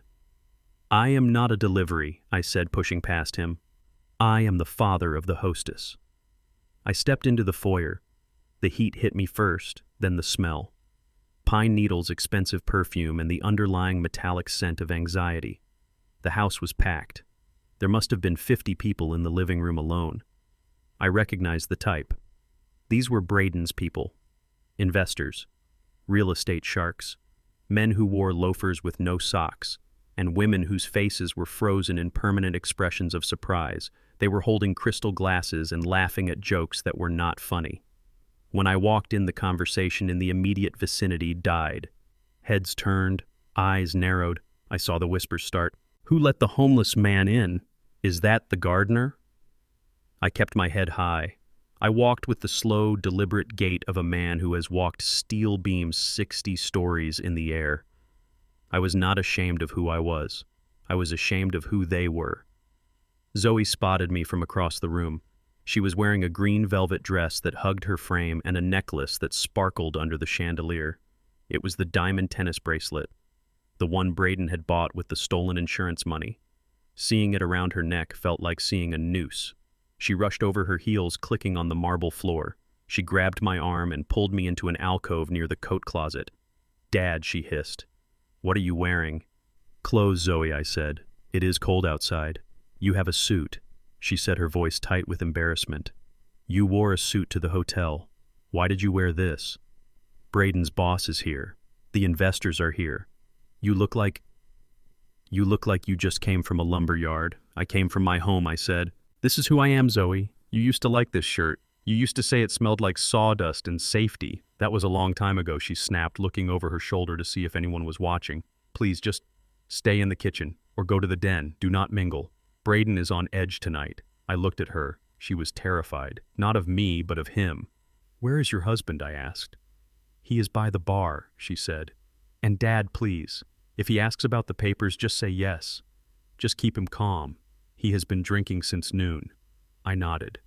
"I will keep him calm." I walked into the main room. I felt like a dark cloud moving through a field of sunflowers. People parted to let me through, clutching their purses and drinks a little tighter. I heard a woman whisper how quaint as I passed. I ignored them. I was looking for the man of the hour. I found Braden at the wet bar in the sunken living room. He was holding court surrounded by a group of men in tuxedos. He was laughing too loud. His face was flushed a deep, unhealthy red. He was holding a glass of scotch in one hand and gripping the edge of the bar with the other as if the floor was moving beneath him. He saw me.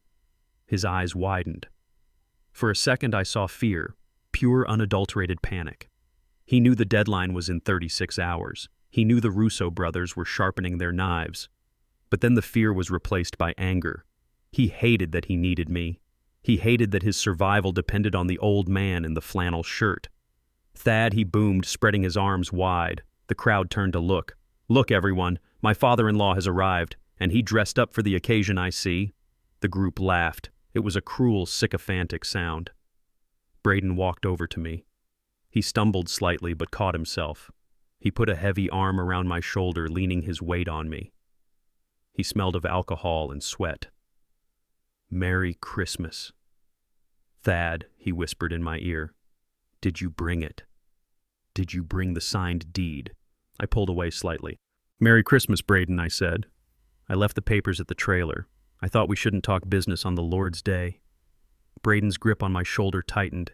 His fingers dug into my trapezius muscle. You old son of a bitch, he hissed. You are playing games with me.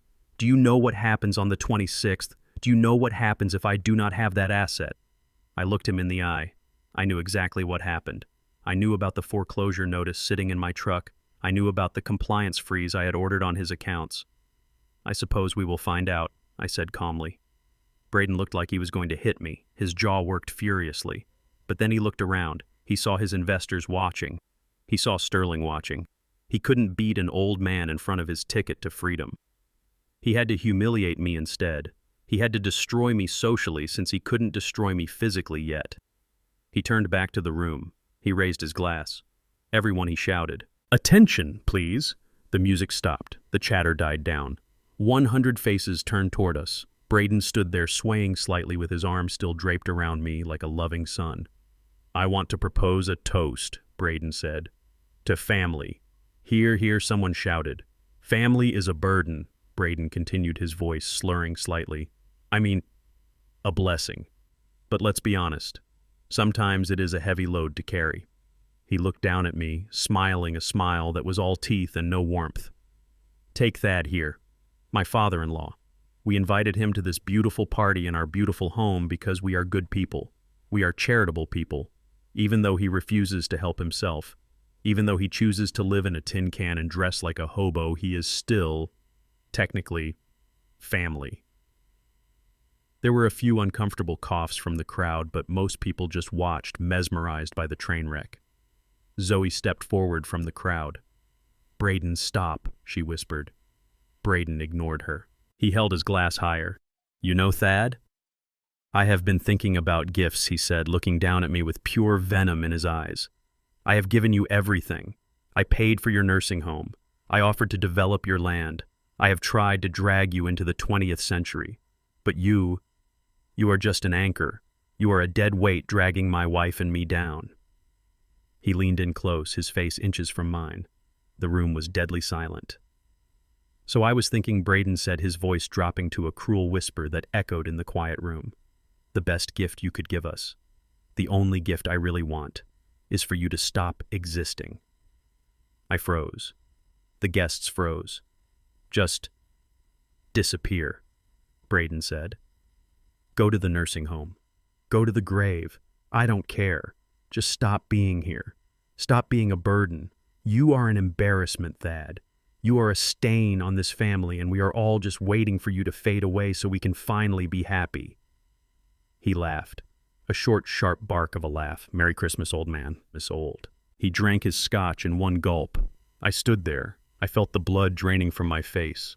I had been insulted before. I had been spit on during the civil rights marches. I had been called every name in the book by foremen and rivals.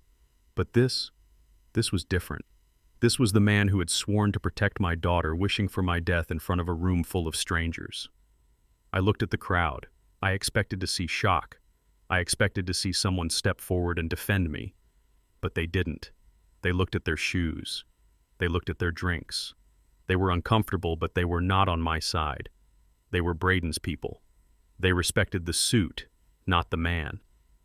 Then I looked at Zoe, my daughter, my little girl. She was standing next to Braden. She looked at him, then she looked at me. She saw the guests watching her. She had a choice in that moment. She could slap him. She could walk out. She could stand by her father. But she didn't. She looked at the guests, and she let out a small, nervous giggle. "Oh, Braden," she said, her voice high and fake. "You are terrible when you drink. He doesn't mean it, Dad. He is just joking." She smiled. She laughed. She sided with the monster because she was afraid of losing the mansion. That laugh broke me. It shattered the last piece of hope I had been holding on to. I looked down at my hand. I was holding a glass of red wine that a waiter had handed me earlier. I was gripping it so hard my knuckles were white. I felt the rage rising up from my boots. It was a physical thing, a wave of heat. Stop existing. That is what he wanted. I looked at Braden. He was smirking, waiting for me to cry or leave. I didn't cry. I squeezed my hand. Crack! The sound was like a gunshot in the silent room. The crystal goblet shattered in my palm. Shards of glass bit into my skin. Red wine exploded outward, mixing with the bright red blood that instantly began to flow from my hand. The liquid splattered onto the white carpet. It splattered onto Braden's beige pants. He jumped back. What the hell? I didn't let go of the broken stem. I held it like a weapon. Blood dripped down my wrist, staining the cuff of my plaid shirt. I looked at the blood. It was dark and rich. Real blood. Not the fake blue blood these people pretended to have. I looked up at Braden. My eyes were not the eyes of a confused old man anymore. They were the eyes of the wolf. "You want me to stop existing?" I asked, my voice low and dangerous. I took a step toward him. He took a step back, tripping over his own feet. "Be careful what you wish for, Braden," I whispered. "Because ghosts tend to haunt the people who killed them." I dropped the broken glass on the floor. It landed with a wet thud. I turned to Zoe. She was staring at my bleeding hand, her face pale. "Dad, your hand," she whimpered. "Don't worry about it," I said coldly. "It is just blood. We don't share it anymore." I turned and walked out of the room. The crowd parted from me like the Red Sea. No one said a word. I left a trail of red drops on the marble floor, a map of my pain leading all the way to the door. I walked out into the snow. The cold air stung my open wound, but I didn't feel it. I got into my truck. I wrapped my hand in an old rag from the dashboard. I started the engine. Braden wanted a gift. He wanted me to disappear. Tomorrow morning I would give him exactly what he asked for. But first I had one more stop to make. I pulled my phone out with my good hand. I called Marcus. "Initiate the foreclosure," I said. And Marcus, yes, Thad, cancel the Christmas bonus for Apex Realty. I want him to wake up to an empty stocking. I drove away from the mansion, leaving the lights and the lies behind me. The snow was falling harder now, covering my tracks. By morning the gardener would be gone, and the landlord would arrive. Christmas morning usually brings a silence that feels holy, a quiet blanket of white snow that muffles the noise of the world and lets you hear your own heartbeat. But inside the Reynolds mansion, the silence was not holy. It was the heavy, suffocating silence of a bomb squad waiting for the red wire to be cut. I had spent the night in my truck, parked down the street, refusing to stay under a roof where I was not welcome. But I came back at 8 in the morning, just as Braden had demanded. I walked through the front door, my boots leaving wet prints on the marble prints that I knew would be scrubbed away by a maid who was paid less in a year than the rug she was cleaning cost. The living room was a wreckage of the night before. Empty champagne bottles stood like gravestones on the coffee table. Half-eaten canapes were hardening on silver trays. The air smelled of stale alcohol and dying pine needles. Sitting in the middle of this debris like a king on a throne of garbage was Braden. He was wearing a silk robe that hung open, revealing a chest that had never seen a day of hard labor. He was nursing a mug of black coffee and staring at the wall, his leg bouncing with a nervous energy that vibrated through the floorboards. Zoe was there too, curling up on the sofa, wrapped in a cashmere blanket. She looked small. She looked like a child hiding from a thunderstorm. When I walked in, she looked up and I saw the guilt flash across her face before she buried it under a mask of indifference. She did not say Merry Christmas. She did not ask about my hand, which was wrapped in a bloody bandage. She just looked at Braden, waiting for him to start the show. Braden turned his head slowly. His eyes were red-rimmed, bloodshot maps of the stress he was trying to drown. He did not smile.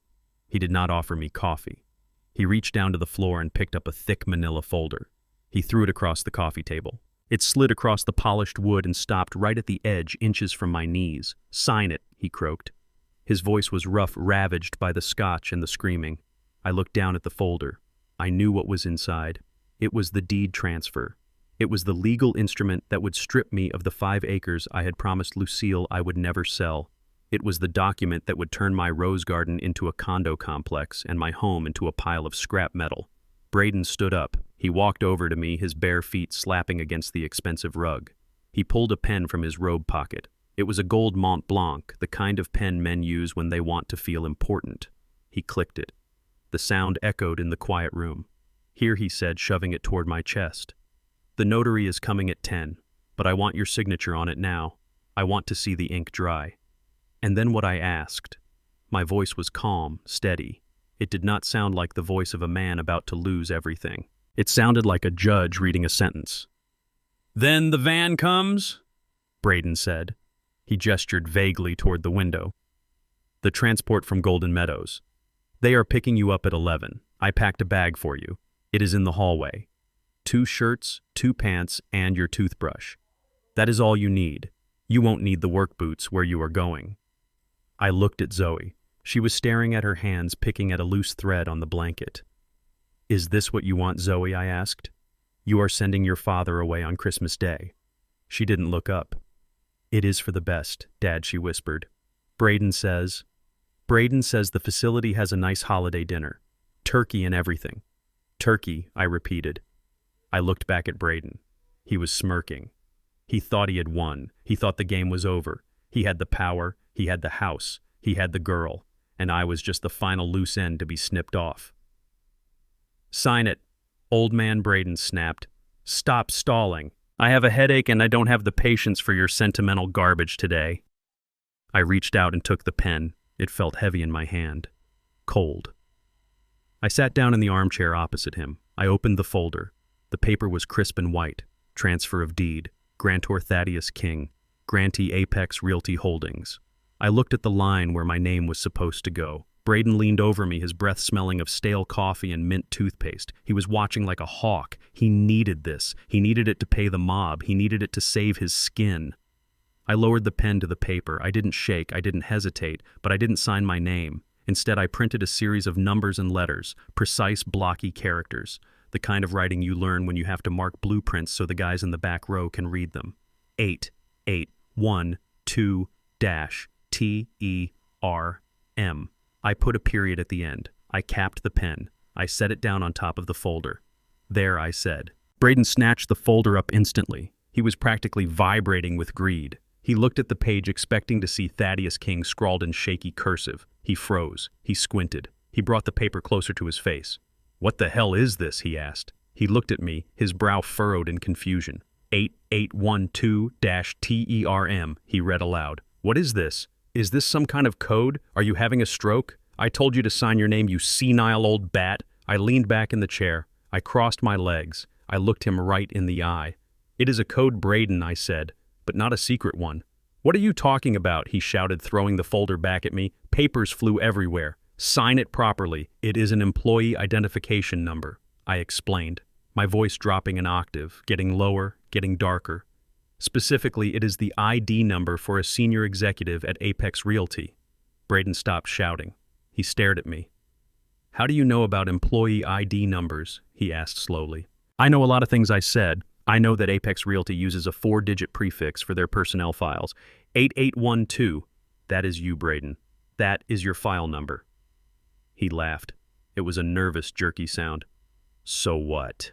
You memorized my file number from a pay stub. You think that makes you smart. You are just a creep digging through my trash." And the letters, I continued ignoring his insult. "TERM. Do you know what that stands for in the HR database, Braden?" He didn't answer. He just stared at me, his mouth slightly open. "It stands for terminated," I said. The room went dead silent. Even Zoe stopped picking at the blanket and looked up. "Terminated," Braden whispered. Then he laughed again, louder this time, more aggressive. "You are insane. You are actually insane. You think you can fire me. You, the gardener, the man who lives in a tin can. He walked around the coffee table, pacing back and forth, waving his arms.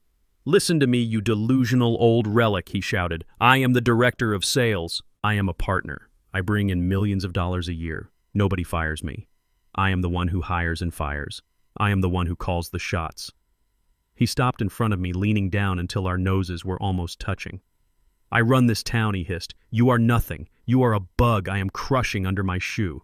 Now pick up that pen and sign your name, or so help me God, I will have the orderlies strap you to a gurney and I will forge it myself. I looked at him. I looked at the arrogance dripping off him like sweat. He truly believed it. He truly believed that a suit and a leased car made him a king.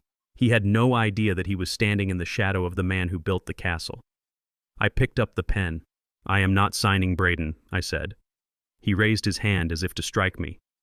I am not signing because that document is invalid, I said. Invalid, he screamed. My lawyers drew it up.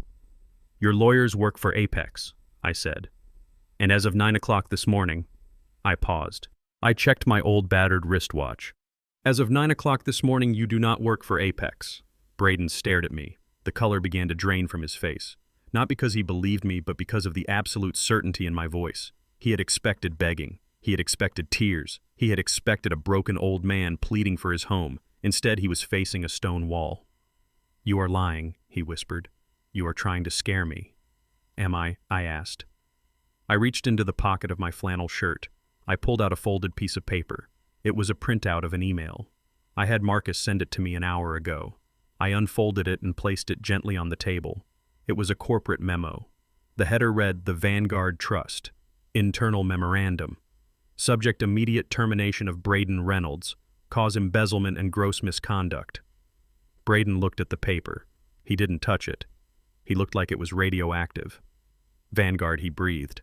How do you have this? This is internal. This is impossible. I stood up. I towered over him. For the first time, he realized that despite my age, I was still 6'2" and built from years of hauling concrete. I saw it in your file, I said. Because I asked for your file. You asked for it. He stammered, backing away. Who are you? I am the man you tried to bury, I said. Braden shook his head violently. No. No. You are a gardener. You are nobody. He turned to Zoe. He is lying. Zoe, tell him he is lying. He printed this off the internet. He is trying to ruin Christmas. Zoe looked at the paper. She looked at me. Her eyes were wide with a dawning horror. She knew I didn't use the internet. She knew I didn't own a printer. Dad, she whispered, what is going on? Braden lunged for his phone on the bar counter. His hands were shaking so hard he dropped it twice before he could unlock it. I am calling Sterling, he yelled. I am calling the CEO. I am going to have you arrested for corporate espionage. You are going to jail, old man. Go ahead, I said, sitting back down. Call him. Braden dialed. He put it on speakerphone. The ringing sound filled the room. 1 ring, 2 rings. Braden looked at me with a triumphant sneer. Watch this, he said. Watch me end you. 3 rings. Then the line clicked open. Braden. It was Sterling's voice, but it didn't sound friendly. It sounded cold, terrified. Sterling Braden shouted, You have to help me. My father-in-law is here. He has some fake memo. He says I'm fired. Tell him who I am. Sterling. Tell him I am the director. There was a long pause on the other end of the line, a silence that was heavier than the one in the room. Braden Sterling said, his voice trembling, You need to shut up. What Braden asked, confused. You need to shut up and listen to me, Sterling said. Security is on their way up to your office right now. They are boxing up your desk. Braden went white. What are you talking about, Sterling? This is a joke, right? It is not a joke, Braden Sterling said. The board met this morning, an emergency session. The new majority shareholder called it. They have everything, Braden. The crypto, the gambling debts, the insurance fraud with the nursing home. They have the receipts, the new shareholder, Braden whispered. Who? Who is it? I don't know, Sterling said. Some holding company called Shadow Corp. But Braden, they didn't just fire you. They are pressing charges. The police are on their way to your house. The phone slipped from Braden's hand. It hit the floor with a crack. He stood there swaying. His world, the world of expensive suits and country clubs and arrogance, was crumbling into dust around him. He looked at me. "Shadow Corp," he whispered. I leaned forward. I rested my elbows on my knees. I looked him dead in the eye. "That is right, Braden," I said. And then I smiled. A cold, hard smile. "And do you know who owns Shadow Corp?" Braden shook his head, mute with terror. I pointed to the flannel shirt he hated so much. I pointed to the work boots he called an embarrassment. "The gardener does," I said. The silence that followed was total. It was the silence of a guillotine blade hanging at the top of the drop. Braden fell to his knees. The silence in the room was brittle like a sheet of ice just before it cracks under the weight of a boot. Braden was on his knees, but his arrogance had not completely left him yet. It was a stubborn thing, arrogance. It clung to him like the smell of the expensive scotch he had been drinking all night. He stared at me, his mouth opening and closing like a fish pulled onto a dock.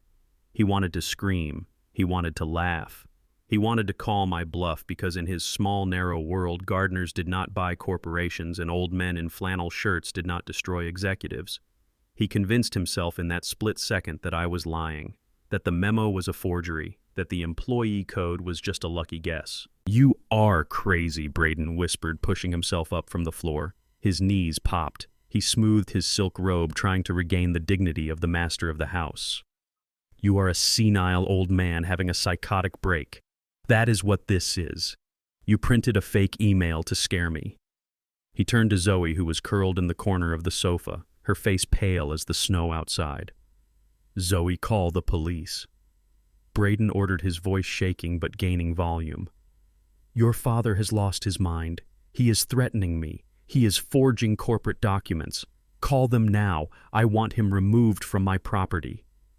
Zoe did not move. She looked at the paper on the table. Then she looked at me. She saw the calm in my eyes. She saw the way I sat in the armchair, not like a guest, but like a judge. Deep down, she knew. She remembered the man who raised her. She remembered that I never bluffed. But Braden was not ready to accept his fate. He reached for his phone on the floor where he had dropped it. The screen was cracked, a spiderweb of glass over the glowing display. "I will call Sterling myself," he spat. "I will put him on video. I will let him tell you to your face that I am his star employee. And then I am going to sue you, Thad. I am going to sue you for slander until you don't even own the shirt on your back." He tapped the screen with trembling fingers. He pressed the contact for Sterling's CEO. The phone began to ring. The sound was amplified in the quiet room. A digital trill that sounded like a countdown. One ring. Braden looked at me, a sneer twisting his lips. He held the phone out like a shield. 2 rings. "Pick up," Braden muttered. "Pick up and tell this old fool who runs this town." 3 rings. Then the call connected. But before Braden could say a word, before he could launch into his tirade, a voice cut through the speaker. It was not the smooth, confident voice of Sterling, the CEO, that Braden was used to. It was a voice tight with panic, a voice that sounded like a man who was watching a tsunami hit the shore. Braden Sterling's voice cracked through the speaker. "Thank God you answered. Where are you?" Braden puffed out his chest. He shot me a look of triumph. "I am at home, Sterling," he said loud and clear. "And I have my father-in-law here. He is making some insane claims. He says—" "Shut up, Braden," Sterling screamed. The sheer volume of the shout made Braden flinch. He almost dropped the phone again. "What?" Braden stammered. "Shut up and listen to me," Sterling shouted. "Are you at the house? The one on Lakeview?" "Yes," Braden said, confusion clouding his eyes. "Why?" "Get out," Sterling said. "Get out now. The police are on their way." Braden froze. The color drained from his face, leaving him looking like gray ash. "Police," he whispered. "Why? What is happening, Sterling?" Sterling let out a breath that sounded like a sob. "The audit, Braden. The new owners, Shadow Corp. They brought in a forensic accounting team at midnight. They went through everything, the server logs, the wire transfers, the offshore accounts in Malta." Braden began to shake. His hand trembled so violently the phone blurred in the air. That is impossible," Braden squeaked. "Those are encrypted." "Nothing is encrypted when you own the server," Sterling snapped. "They found the $2 million, Braden. They found the transfers to the gambling sites. They found the kickbacks from the nursing home. They found the unauthorized loans you took out in the company's name. No, Braden moaned. No, no, no. I can fix it. I just need a few days. The land deal. There is no land deal, Sterling yelled. Shadow Corp killed the deal 5 minutes ago. They canceled the Golden Meadows contract. They liquidated your portfolio, Braden. It is over. Braden stared at the phone. He looked like he had been shot in the gut. But you can protect me, Braden pleaded. You are the CEO. Tell them it was a mistake. Tell them I am good for it. I can't protect you, Sterling cried. I am trying to protect myself. They are coming for me too, Braden, because I signed off on your hiring. They are talking about RICO charges. They are talking about federal prison time. You are toxic, Braden. You are radioactive. You are fired, effective immediately. You are fired and you are being sued for damages, and the feds are 10 minutes away from your door. Click. The line went dead. The silence that rushed back into the room was heavy enough to crush a man. And it did. It crushed Braden Reynolds. He stood there for a second, the phone slipping from his numb fingers. It hit the hardwood floor with a dull thud. He didn't even look at it. He just stared at the wall, his eyes wide and unseeing, his mouth hanging open. The arrogance, the pride, the vanity, it all evaporated, leaving behind a small, terrified child. He turned his head slowly. It moved like a rusted hinge.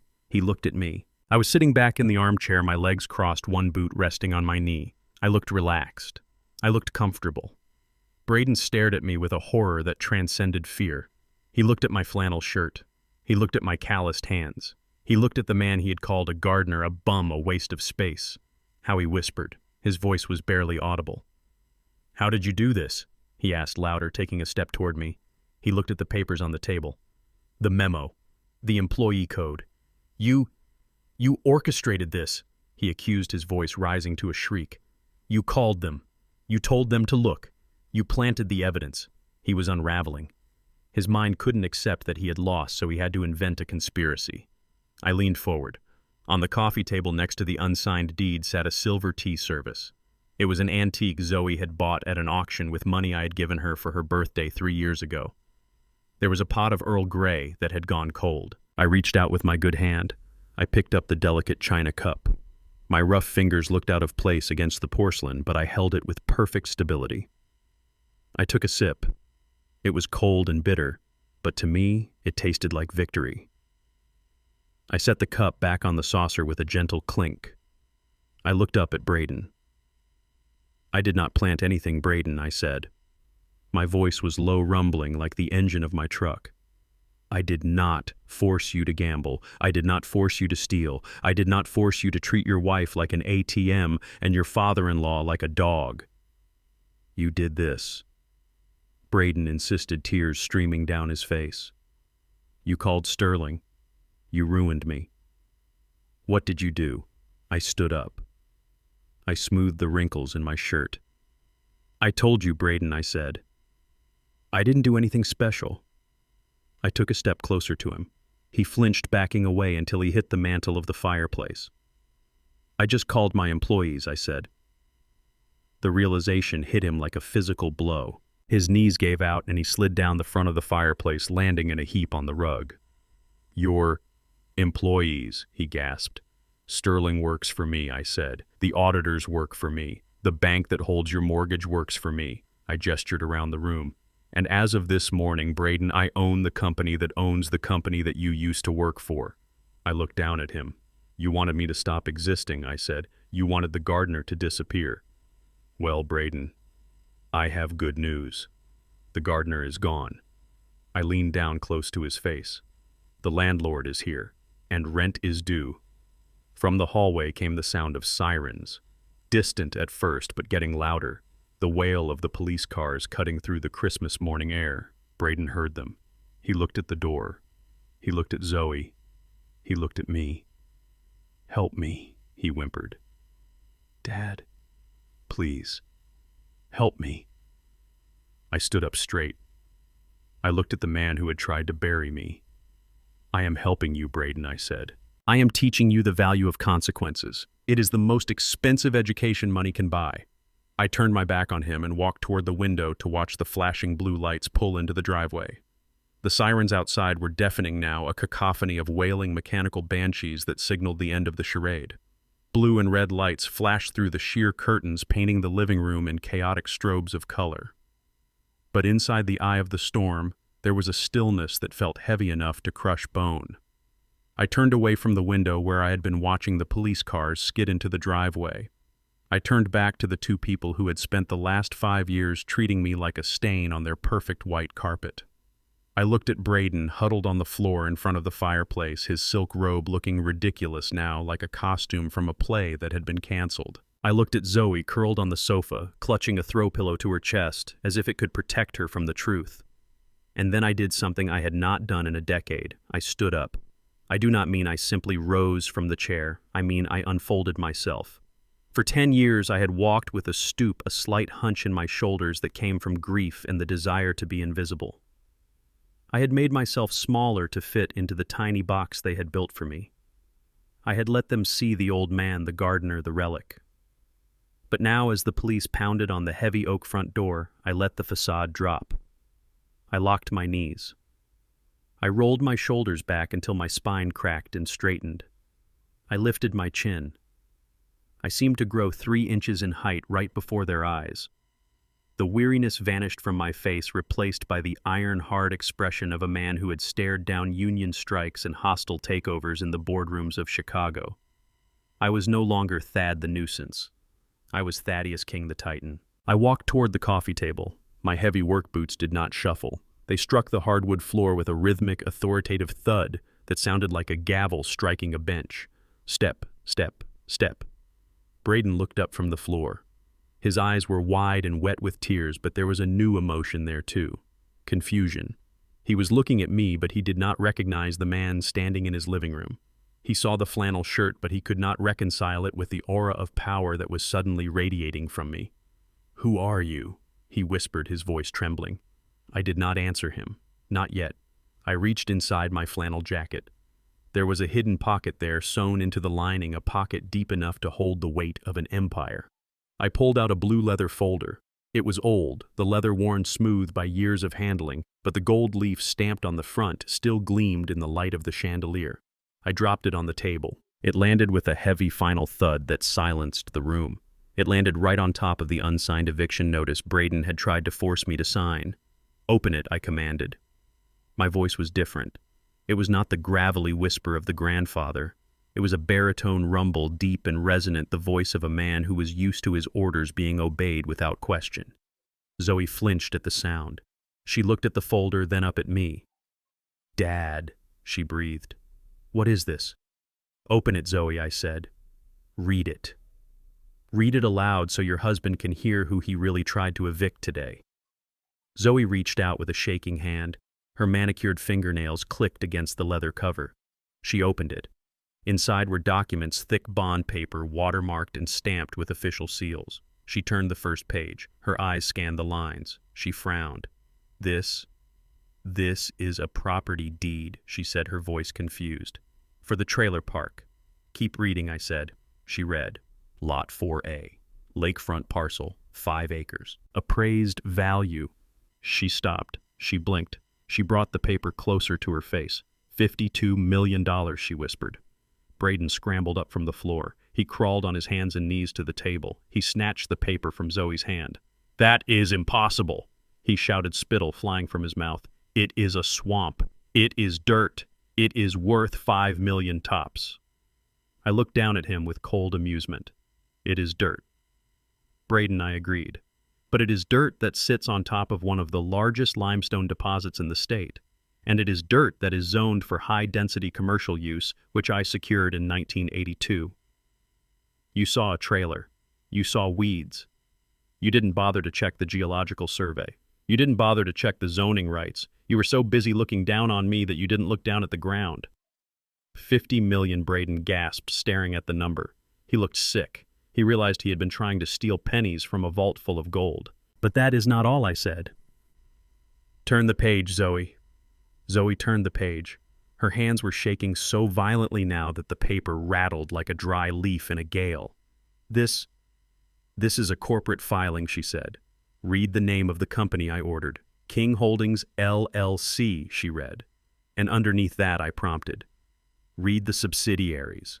Zoe's eyes widened. She read the list. King Construction, North Shore Logistics, Chicago Steel and Wire, the Vanguard Trust. She paused. She looked at Braden, then she looked back at the paper. Apex Realty Group, she whispered. The room seemed to tilt. Braden froze. He stopped breathing. Apex, he choked out.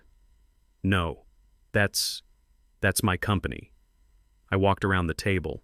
I stood directly in front of him. I loomed over him, blocking out the light of the Christmas tree. You always mocked my trailer, Braden, I said softly. You called it a tin can. You said it was an eyesore, but you didn't know that the trailer was a choice. I lived there because I wanted to be close to Lucille. I lived there because I didn't need a mansion to know who I was. I pointed a calloused finger at the document in Zoe's hands. But your company, Braden, the company that gave you that lease on your car, the company that pays for this house, the company you bragged about to your friends at the club. I leaned in closer. I bought it in 1995. Braden shook his head. No, you were a gardener. You told us. I never told you I was a gardener, I corrected him. You assumed I was a gardener because you saw me planting roses for my wife. You saw a black man in work boots and your prejudice filled in the rest. You didn't ask. You never asked. I took the paper from Zoe's numb fingers. I held it up. I bought Apex Realty when you were still in middle school stealing lunch money, I said. I built the skyscraper where your office is located. I signed the checks for the construction crew. I approved the acquisition of the firm. Every bonus you ever received, every commission check, every dollar you used to buy those tacky suits came from my bank account. I tossed the paper onto Braden's chest. I have been your boss for 20 years, Braden, and you didn't even know it. Zoe stood up. She looked like she was sleepwalking. She looked at the flannel shirt I was wearing. She looked at the old truck parked outside through the window. Then she looked at the papers. The cognitive dissonance was breaking her. Dad, she whimpered. You are the chairman. I looked at her. I am the founder and chairman of the board of King Holdings, I said. My net worth is not something you discuss at a dinner party, Zoe. It is something you read about in Forbes if you bother to look past the top 10 list. But why, she cried. Why didn't you tell us? Why did you let us live like this? Why did you let us think you were poor? Because I wanted to see who you were, I said. My voice cracked just a little with the pain of the truth. I wanted to see if you loved me or my money. When your mother died, I wanted to know if my daughter would take care of her father because he was her father, or if she would only care if he was a checkbook. I looked at the diamond bracelet on her wrist, and I got my answer, I said. You didn't want a father. You wanted an ATM. And when the ATM looked broken, you tried to throw it in the trash. From the hallway came the sound of heavy fists pounding on the door. Police, open up. Warrant for Braden Reynolds. Braden screamed. He scrambled backward, crab-walking away from the door until his back hit the wall. Help me, he begged, looking up at me. Thad. Sir. Mr. King. Please. You own the company. You can stop this. Call them off. Tell them it was an internal error. Please, I am family. I looked down at him. I saw the snot running down his nose. I saw the terror of a man who had never faced a consequence in his life. I walked over to him. I reached into my pocket. I pulled out a single quarter. I flicked it at him. It bounced off his chest. Call your lawyer, I said. Then I turned to the door. I walked over and unlocked it. I swung it open. A team of officers stood there, breath fogging in the cold air. Behind them stood Marcus holding a briefcase and looking very pleased. Merry Christmas, Marcus, I said, stepping aside. Merry Christmas, Mr. Chairman, Marcus replied. He pointed at Braden, cowering in the corner. Is that the package? That is him, I said. I looked back at Zoe one last time. She was staring at the corporate seal on the paper, her finger tracing the name King Holdings over and over again as if trying to rewrite history. But the ink was dry, and the check had bounced. The blue lights of the police cruisers strobed against the living room walls, turning the expensive Italian plaster into a disco of crime and punishment. The officers were moving in, reaching for Braden's arms, their handcuffs rattling a metallic song of justice. Braden was shaking so hard his teeth were chattering a sound that cut through the heavy silence of the room. He looked at the door. Then he looked at me, his eyes pleading for a salvation he did not deserve. But before the officers could snap the metal cuffs around his wrists, I raised my hand. "Wait," I said. My voice was not loud, but it carried the weight of absolute authority. The officers stopped. Even Marcus, standing by the doorway, signaled for them to hold. This was my company, this was my house, and this was my moment. Braden looked at me, hope flickering in his terrified eyes. He thought I was going to save him. He thought the old man's heart had softened, that the grandfather in me was going to intervene and make the bad men go away. "Thad," he whispered, tears streaming down his face. "Thank you.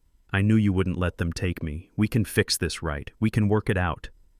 I did not answer him. I walked slowly toward the Christmas tree. It was a 12-foot Douglas fir imported from Oregon, decorated with glass ornaments that cost more than my monthly food budget. Underneath it lay a mountain of gifts, boxes wrapped in gold and silver paper ribbons curled with professional precision.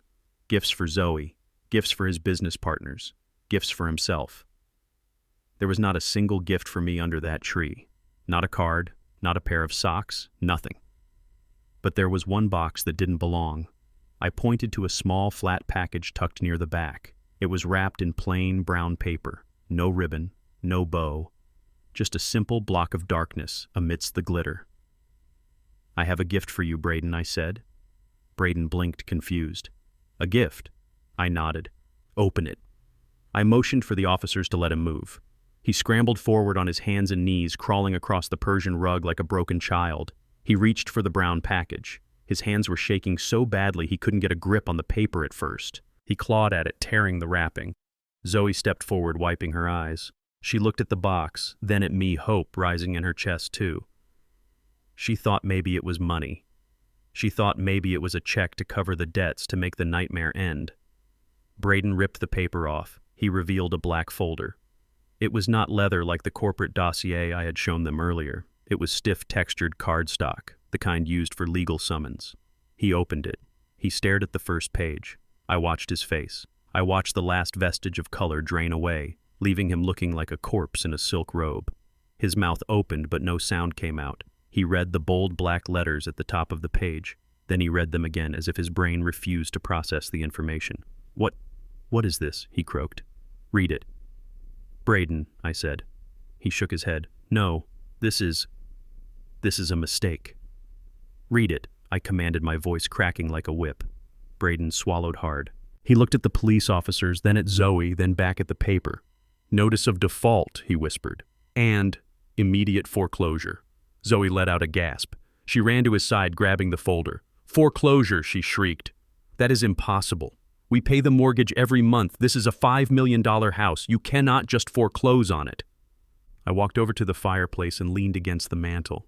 I looked at the stockings hung there with care. Braden's, Zoe's.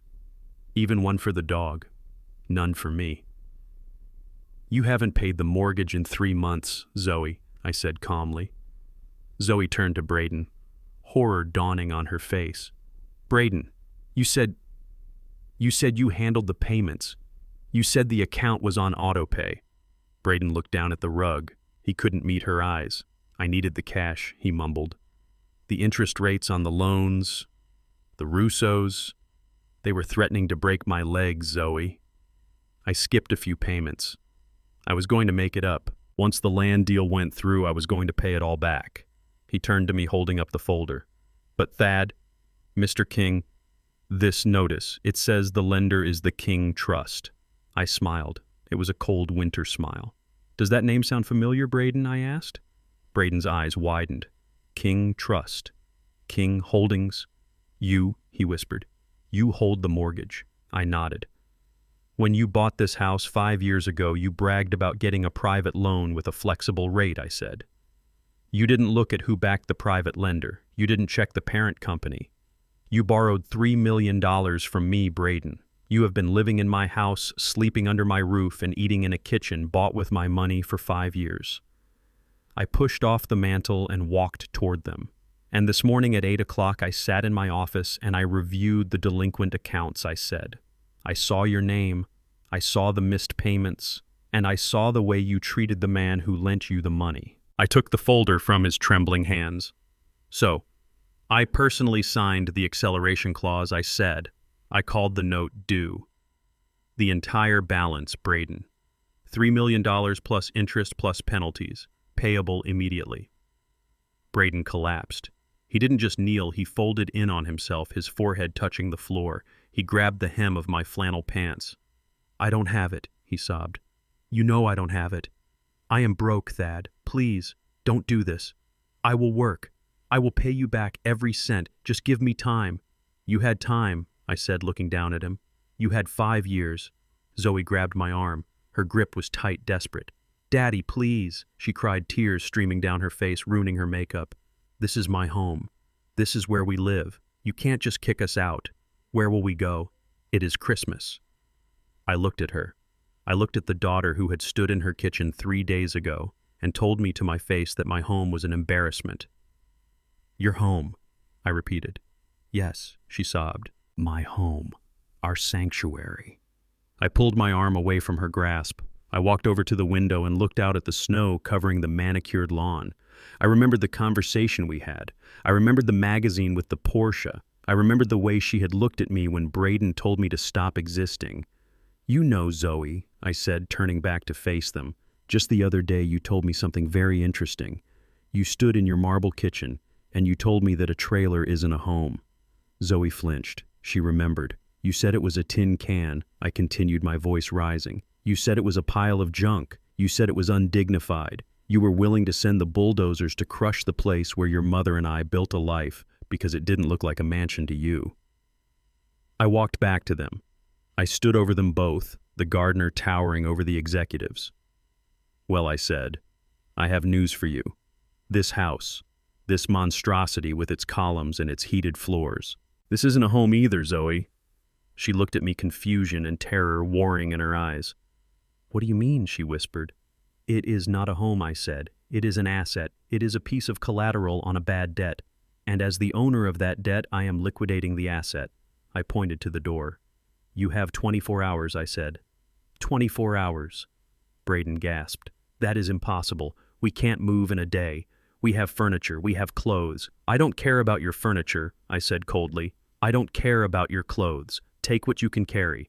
Put it in your leased car if the repo man hasn't taken it yet. But by tomorrow morning at 8 a.m., I want this house empty. I want the keys on the counter. But where will we sleep? Zoe wailed. I looked at her. You figure it out, I said. You wanted me to go to a nursing home. You wanted to put me in a small room with no windows. Now you will understand what it feels like to have the roof ripped off from over your head. I looked at Braden. You said the trailer wasn't a home, I said, my voice dropping to a whisper. Now you will know what it feels like to have no home at all. Braden looked up at me. His eyes were dead. He realized finally that there was no mercy coming. He realized that the man in the flannel shirt was not just powerful. He was biblical in his justice. I turned to the police officers. You can take him now, I said. The officers stepped forward. They hauled Braden up by his armpits. He didn't fight. He hung limp like a rag doll. They dragged him toward the door, past the Christmas tree, past the pile of unopened gifts, past the life he had stolen and squandered. Zoe screamed as they took him out. She fell to her knees in the center of the room, surrounded by the wreckage of her vanity. I stood there for a moment, watching her. I felt a pang of sorrow, but I crushed it. She needed this. She needed the fire to burn away the rot. I walked to the door. I put my hat on. 24 hours, Zoe, I said. I opened the door and walked out into the cold, leaving her alone in the big empty house that belonged to the bank. The silence that followed my foreclosure announcement was not empty. It was heavy and vibrating like the air right before a lightning strike. Braden stood in the center of the room, clutching the notice of default in his left hand. His right hand was twitching at his side. He looked at the paper, then at me, then at the walls of the mansion that was no longer his. The reality of his situation was crashing down on him. The job was gone. The bank accounts were frozen. The house was repossessed. And the mob, the Russo brothers, were waiting for a payment that he could no longer make. He was a rat trapped in a corner, and I made the mistake of thinking he had accepted his fate. But rats do not accept fate. They bite. Braden let out a sound that was half laugh and half sob. He crumpled the foreclosure notice and threw it on the floor. You think you have won, he whispered, his voice trembling with a manic energy. You think you can just walk in here with your flannel shirt and your secret billions and take everything from me. You think I am just going to walk out the door and let the Russos break my legs?" He began to back away toward the antique mahogany desk in the corner of the room. It was a desk he used for show, a desk where he signed lease agreements for cars he could not afford. I watched him. I saw the shift in his eyes. The fear was gone, replaced by a cold, irrational madness.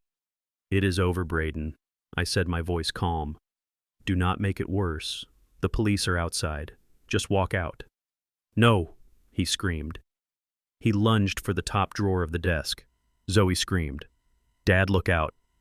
Braden ripped the drawer open. He reached inside and pulled out a gun. It was a snub-nosed revolver, chrome-plated, shiny, and unused. It was the kind of gun a man buys because he thinks it makes him look tough, not because he knows how to use it. But a gun in the hands of a fool is just as deadly as a gun in the hands of a soldier. He leveled it at my chest. His hands were shaking so violently that the barrel wavered in the air like a branch in a storm. "Sit down," he ordered. I did not move. I stood my ground, my boots planted firmly on the hardwood floor. "Put the gun down, Braden," I said. "You have never fired a weapon in your life. The kickback alone will break your wrist." "Shut up," he shrieked. He used his other hand to steady the gun. I said, "Sit down." Zoe scrambled off the sofa and fell to her knees, her hands over her head. "Braden, please stop." "That is my father." Braden ignored her. His eyes were locked on me. They were wide and wild, filled with the terrifying clarity of a man who has run out of options. "Get the deed," he said, pointing the gun at the coffee table. I looked at the folder containing the transfer documents, the ones I had refused to sign. "Pick it up," he yelled. I walked slowly to the table. I picked up the folder. "Now sign it," he said, breathing hard. "Sign the transfer. Backdate it to yesterday. If I have the land, I have collateral. If I have collateral, the Russos will give me an extension. It is the only way I live, Thad. Sign the paper." I looked at the pen lying on the table. Then I looked at him. I held the folder in my hand. I felt the weight of the decision. If I signed, he might let me live. But he would destroy the land. He would destroy Lucille's memory, and he would learn nothing. He would learn that violence works. He would learn that he could bully his way out of consequences. I tossed the folder back onto the table. It landed with a soft slap. "No," I said. Braden blinked. He looked at the gun, then back at me as if he couldn't believe I wasn't cowering. "Did you hear me?" he screamed. "I have a gun. I will kill you. I have nothing left to lose." I took a step toward him. Just one step, but it was enough to make him flinch. "You have everything to lose," I said, my voice deep and resonant, filling the room. I looked straight down the barrel of the revolver. I had stared down union busters with baseball bats in the 70s. I had stared down mafia enforcers on construction sites in the 80s. I knew what death looked like, and it did not look like this soft, panic-stricken boy in a silk robe. "Think about it, Braden," I said, holding his gaze. "Let us play this out. You pull that trigger. The bullet hits me. Maybe I die. Maybe I don't. But the moment that gun goes off, your life ends." I took another step. "If you kill me, you go to prison for life without parole," I said. "You will trade this mansion for a 6x8 cell. You will trade your silk sheets for a concrete cot. And in there, Braden, you are not a director. You are not a boss. You are prey." Braden's lip quivered. The gun dipped slightly. "But if you don't kill me," I continued, taking another step, closing the distance. "If you put the gun down, you still go to prison. But you go for fraud. You do 10 years, maybe 5 with good behavior. You come out. You are still young. You can start over." I stopped 5 feet away from him. "So here is your choice," I said. "You shoot me, you lose everything forever. You don't shoot me, you lose everything for now. Choose," I roared. Braden stared at me. Sweat was pouring down his face, mixing with his tears. He was shaking so hard the gun rattled in his grip. He wanted to shoot. I could see it. He wanted to silence the voice of authority that was making him feel so small, but he was a coward, and cowards calculate the odds even in their madness. He looked at the deed. He looked at me. "Sign it," he whimpered. "Please, just sign it. I don't want to shoot you. I just want the money." "I am not signing, Braden," I said softly. "The bank is closed." Braden let out a scream of frustration. He raised the gun higher, aiming right at my head. His finger tightened on the trigger. He squeezed his eyes shut. "Goodbye, Thad," he whispered. I did not flinch. I did not close my eyes. I watched him. And then I saw it. A tiny red dot appeared on the center of Braden's chest right over the silk lapel of his robe. It danced for a fraction of a second and then settled steady as a rock. Then another red dot appeared on his forehead, and a third on his gun hand. Braden didn't see them. His eyes were closed, bracing for the recoil. "Drop it," I said. Braden opened his eyes.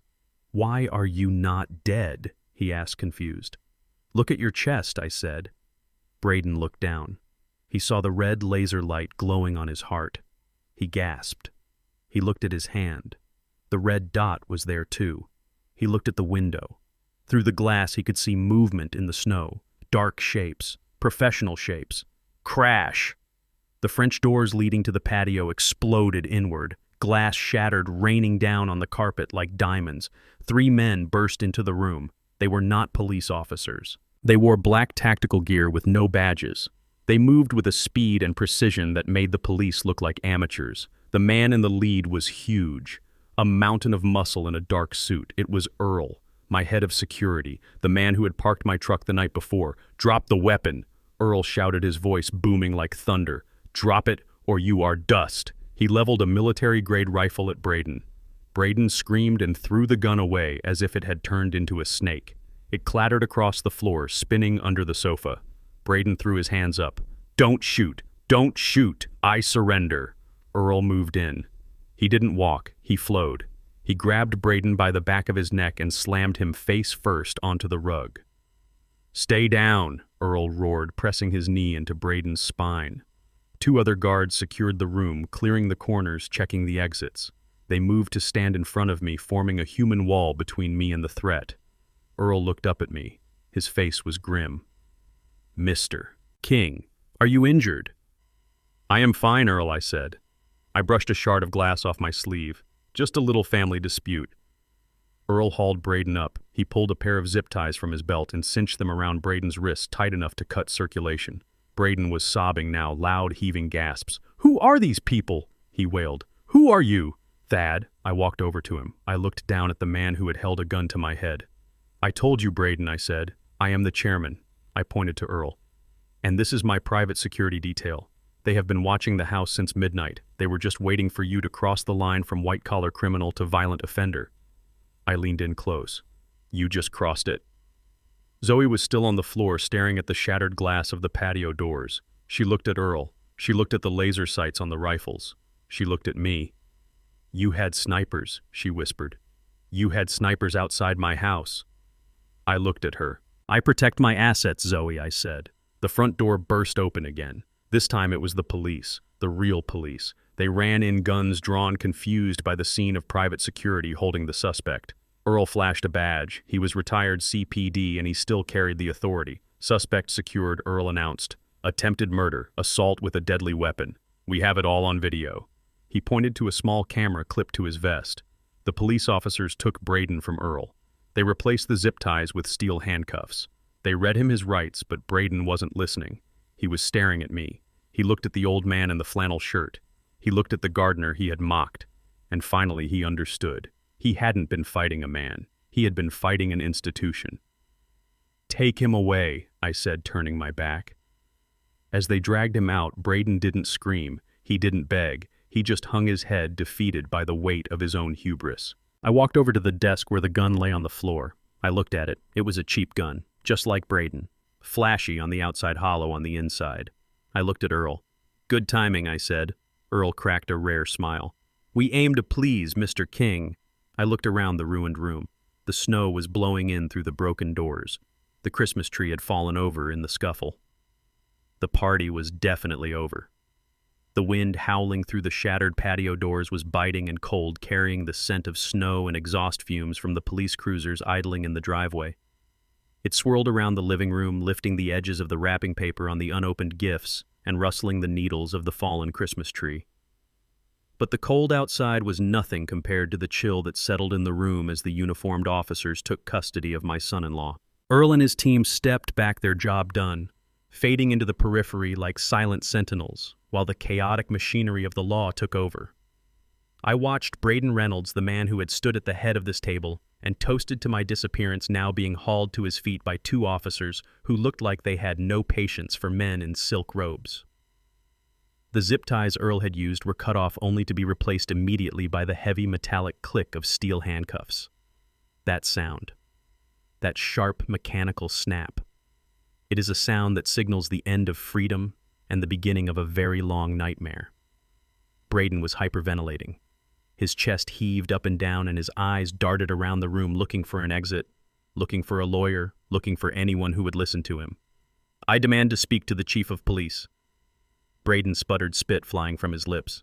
"Do you know who I am? I am a director at Apex Realty. I live in this house. You cannot treat me like a common criminal." A detective in a trench coat stepped forward. He looked tired.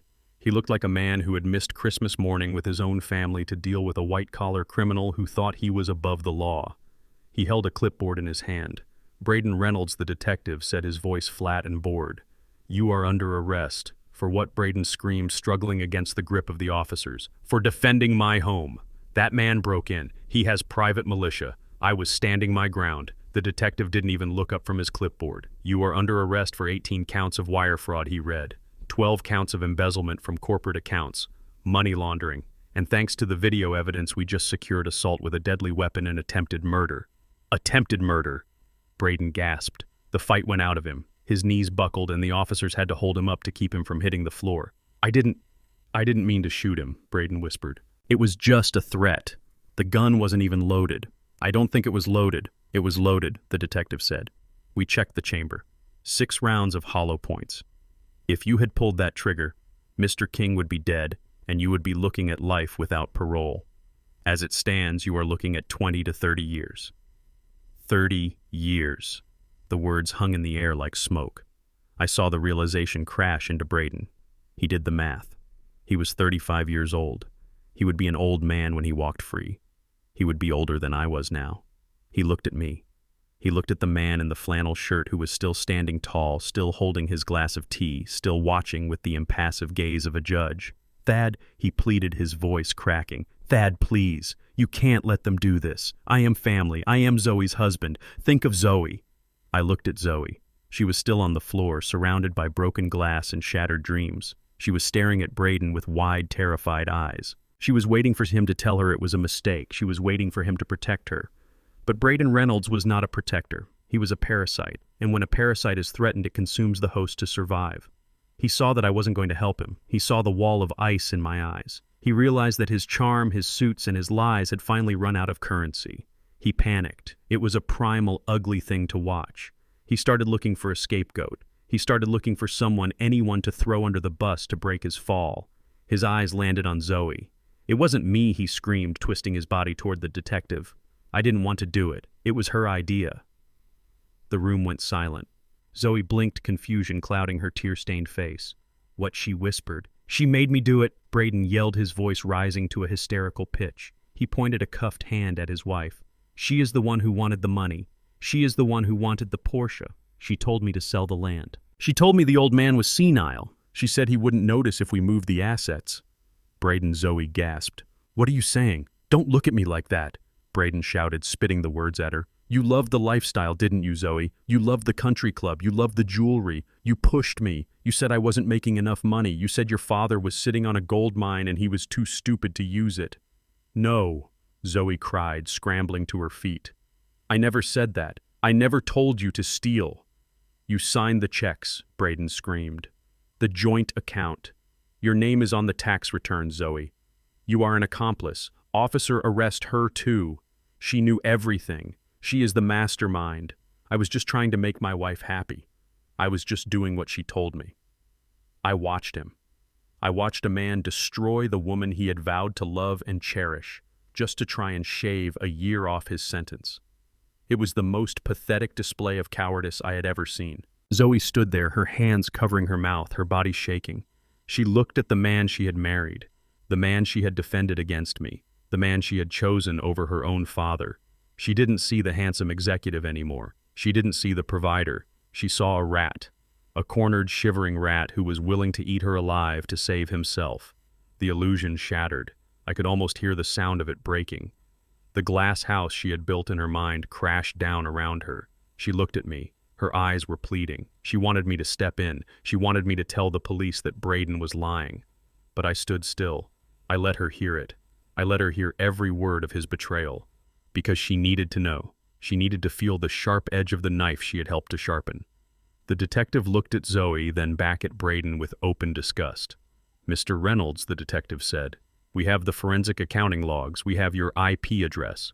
We have your signature on the unauthorized transfers. We know who moved the money, and yelling at your wife isn't going to change the evidence. Get him out of here," the detective ordered. The officers dragged Braden toward the door. He kicked and screamed, his heels digging into the expensive carpet, leaving tracks of desperation. "Zoe, tell them it was you. Don't let me go alone. You owe me. I bought you that necklace. I bought you this life, you ungrateful cow." His voice faded as they shoved him through the broken door and into the back of the cruiser. The heavy door slammed shut, cutting off his screams. The room fell silent again, save for the wind and the sound of Zoe's breathing. It was a ragged, gasping sound. She stood alone in the center of the room. The space where her husband had been was empty. The life she thought she had was empty. She looked down at her wrist. She looked at the diamond tennis bracelet Braden had given her. The bracelet paid for with stolen money. The bracelet that was a shackle, not a gift. She let out a sob that tore from her throat. She ripped the bracelet off her arm, breaking the clasp. She threw it across the room. It hit the wall and vanished into the debris. She looked at me. I stood by the fireplace, my arms crossed. I was not smiling. There was no victory in seeing my child destroyed, even if she had brought it on herself. "Daddy," she whispered. She took a step toward me. She looked like she was going to faint. Her legs gave out and she sank to the floor, burying her face in her hands, weeping with the raw agony of a woman who realizes she has been sleeping next to a monster. I watched her cry. I let her cry. The police were busy cataloging evidence. Earl was supervising the cleanup. I walked over to where she was huddled on the rug. I did not kneel down. I stood over her, my shadow falling across her shaking shoulders. I waited until her sobs quieted to a whimper. "He blamed you," I said, my voice low and hard. "Even at the end, when he had nothing left to lose, he didn't try to save you. He tried to sell you." Zoe looked up at me. Her makeup smeared her face, swollen. I didn't know, she choked out. "I swear, Daddy, I didn't know he was stealing. I thought he was successful." "You didn't know because you didn't want to know," I said. "You liked the fantasy too much to ask about the price tag." I looked at the door where Braden had exited. "That man," I said, pointing with my cane. "That is the man you defended when he called me a burden. That is the man you agreed with when he said I should stop existing." Zoe flinched. "He showed you who he was, Zoe," I said. "And he just showed you again." I leaned down close to her. "Do not forget this moment," I whispered. "Do not ever forget what it feels like to be sold for a plea deal, because that feeling, that is the only truth he ever gave you." Zoe reached for my hand. Her fingers were cold. "Help me," she begged. "Please, Daddy, I have nothing. He took everything." I looked at her hand. I thought about pulling her up. I thought about wrapping her in my arms and telling her I would fix it. I could write a check. I could buy her a new house. I could make the pain go away. But I looked at the broken glass. I looked at the eviction notice on the table. If I picked her up now, she would never learn to stand. She would just look for the next man to carry her. I pulled my hand away. "I cannot help you, Zoe," I said, straightening up. "Not the way you want." I turned and walked toward the door, where the cold wind was blowing in. "You are on your own," I said. And for the first time in her life, she truly was. The police cars had faded into the distance, leaving only the red and blue after images burning in the cold night air.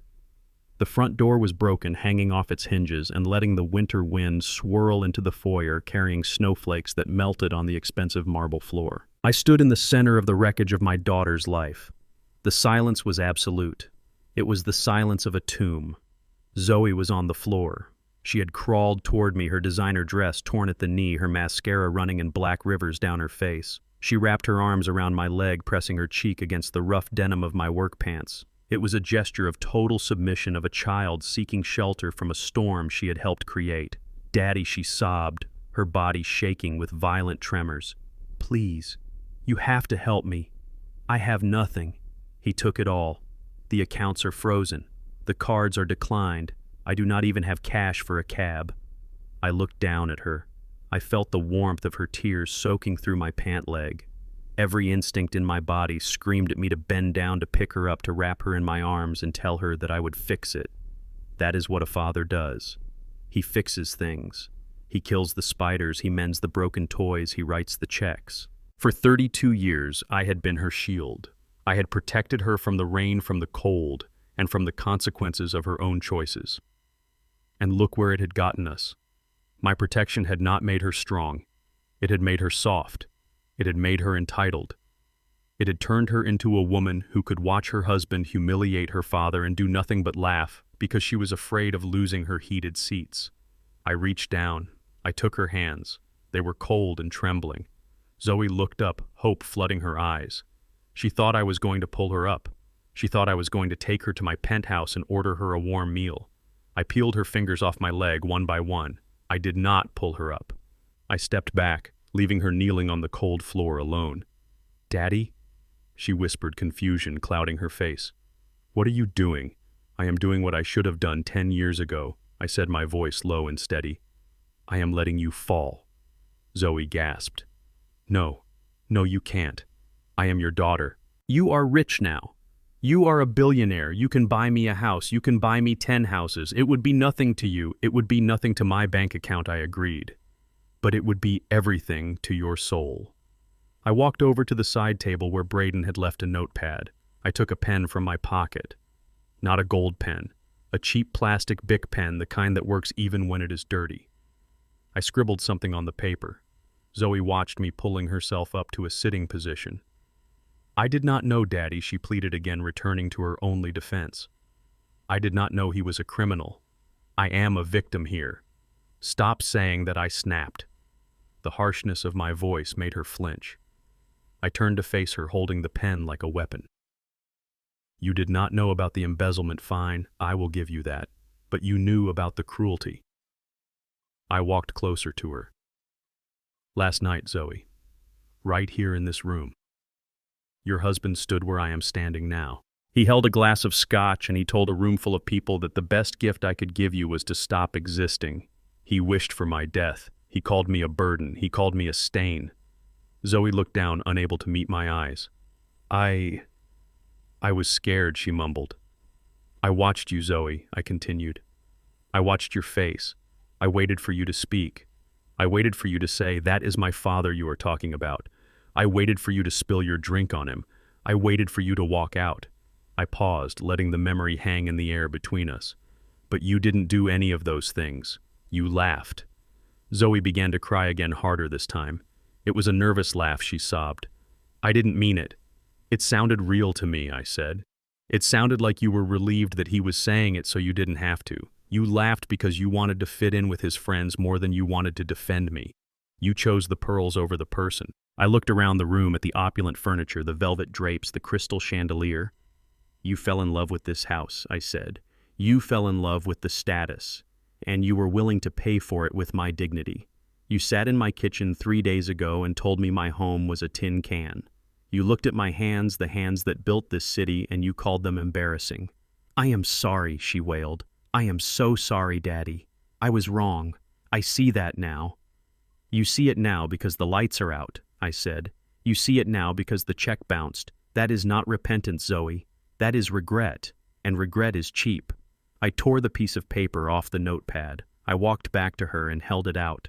Zoe reached for it, her hand shaking. She took it. She looked at what I had written. It was an address. 402 East 42nd Street. Apartment 4B. She frowned. She looked up at me. "Where is this?" she asked. 42nd Street. That is the South Side. That is the slums." I nodded. "It is the neighborhood where I grew up," I said. "It is the neighborhood where I met your mother. It is the neighborhood where I started my company with a shovel and a bucket of mix." "Why are you giving me this?" she asked, horror dawning in her eyes. "Because I own that building," I said. "It is not a penthouse. It is a walk-up." The radiator clanks. The windows rattle when the train goes by.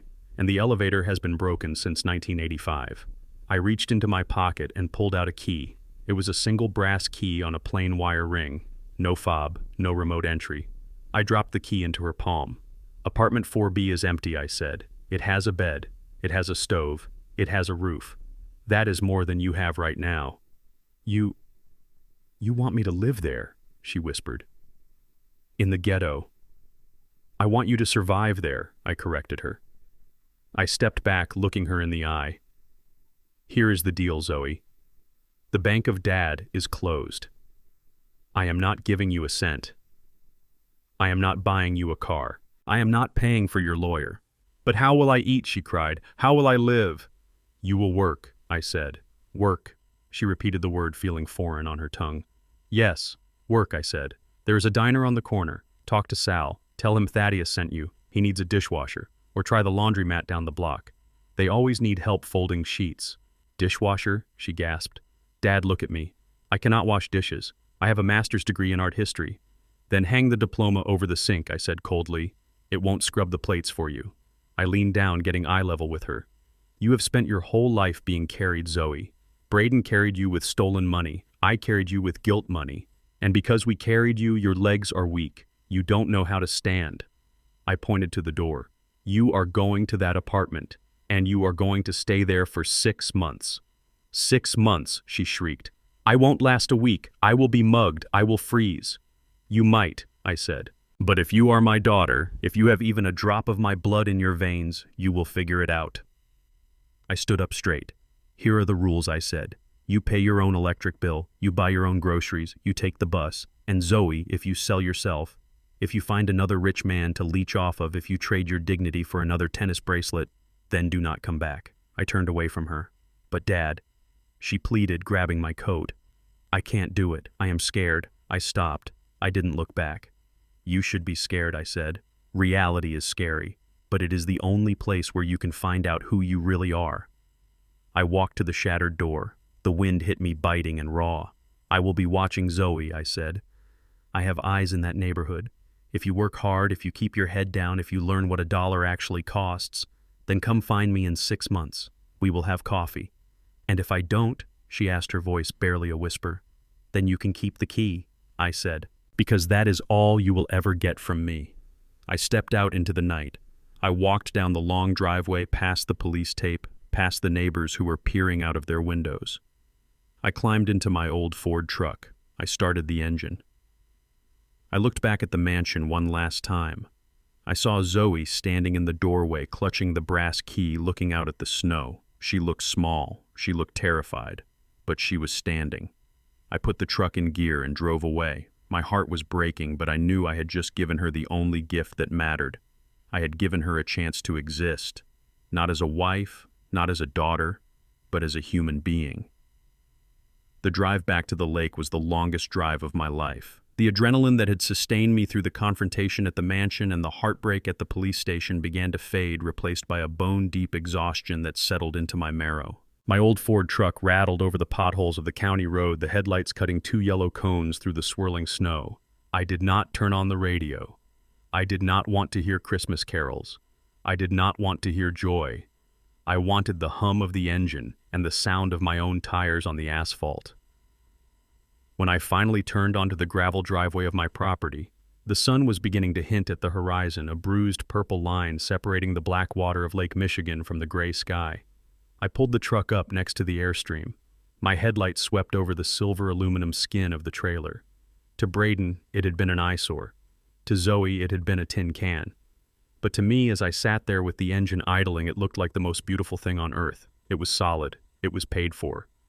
And it was mine. I turned off the truck. The silence that rushed in was absolute. No screaming, no sirens, no accusations. Just the wind in the bare trees and the rhythmic lapping of the lake water against the shore. I stepped out into the cold. The air was sharp and clean. It smelled of pine needles and coming snow, not of expensive cologne and deception. I walked over to the fire pit Lucille and I had built 20 years ago. It was just a ring of river stones blackened by 1,000 fires, but it was the heart of our home. I didn't go inside the trailer. I wasn't ready to be enclosed. I needed the sky. I needed to breathe. I gathered some dry wood from the stack under the tarp. I arranged the kindling. I struck a match. The flame flared up, fighting the wind for a second before catching the dry bark. I watched the fire grow. I watched it turn from a fragile flicker into a steady roar. I pulled my old folding canvas chair close to the warmth and sat down. I sat there for a long time watching the smoke spiral up into the dawn. I was a billionaire, sitting in a $20 chair in the snow, wearing a flannel shirt stained with dried blood. And I felt richer in that moment than I ever had sitting in the boardroom of King Tower. This was freedom. Freedom from the lie I had been living to test my family. Freedom from the burden of saving people who did not want to be saved. My phone buzzed in my pocket. It vibrated against my leg, a reminder that the world was still turning. I pulled it out. It was Marcus. I answered. "Report," I said. My voice was raspy from the smoke and the shouting. "It is done, Thad," Marcus said. His voice was crisp, professional, but I could hear the satisfaction underneath. "Give me the numbers," I said. "We executed the liquidation protocols at 4 a.m., Marcus said. The audit team moved fast. We seized Braden's corporate accounts first. Then we exercised the lien on his personal assets. The leased Bentley was repossessed an hour ago. The dealer was not happy, but he took it back." "And the contents of the house?" I asked. "The repo team is there now," Marcus said. "They are cataloging everything. The furniture, the artwork, the electronics. It is all being tagged and loaded onto trucks. By noon, that mansion will be nothing but bare walls and echo." "Good," I said, staring into the fire. "And the debt, the Russos." Marcus paused. "We settled it," he said. "You paid them?" I asked, my grip tightening on the phone. "We bought the debt," Marcus corrected me. Shadow Corp purchased the promissory note from the Russo brothers for cents on the dollar. They were happy to get their principal back without having to break any legs. They walked away, Thad. "They know who you are now. They won't be coming back. So I own his gambling debt too," I said. "You own everything," Marcus confirmed. "You own his past, his present, and his future. And the proceeds," I asked. "The money from the liquidation, the money from the sale of his fancy watches and his designer suits. What is the total?" After paying off the bank liens and the legal fees, Marcus said we cleared about $200,000. "It is not much compared to what he stole, but it is something." "Transfer it," I said. "Where do you want it sent, Thad? Back to the general fund?" "No," I said. "Send it to the Lucille King Foundation." There was a silence on the line. Marcus knew what that foundation did. I had started it the day after Lucille's funeral. "Allocated to which department?" Marcus asked softly. "The housing initiative," I said. "Use Braden's money to build tiny homes for the homeless. Use the money he stole to put roofs over the heads of people he despised." I could hear Marcus smiling through the phone. "That is poetic justice, Thad." "It is not poetry," I said. "It is balance." He wanted to throw me on the street. Now his vanity will keep someone else off of it. "Anything else, Mr. Chairman?"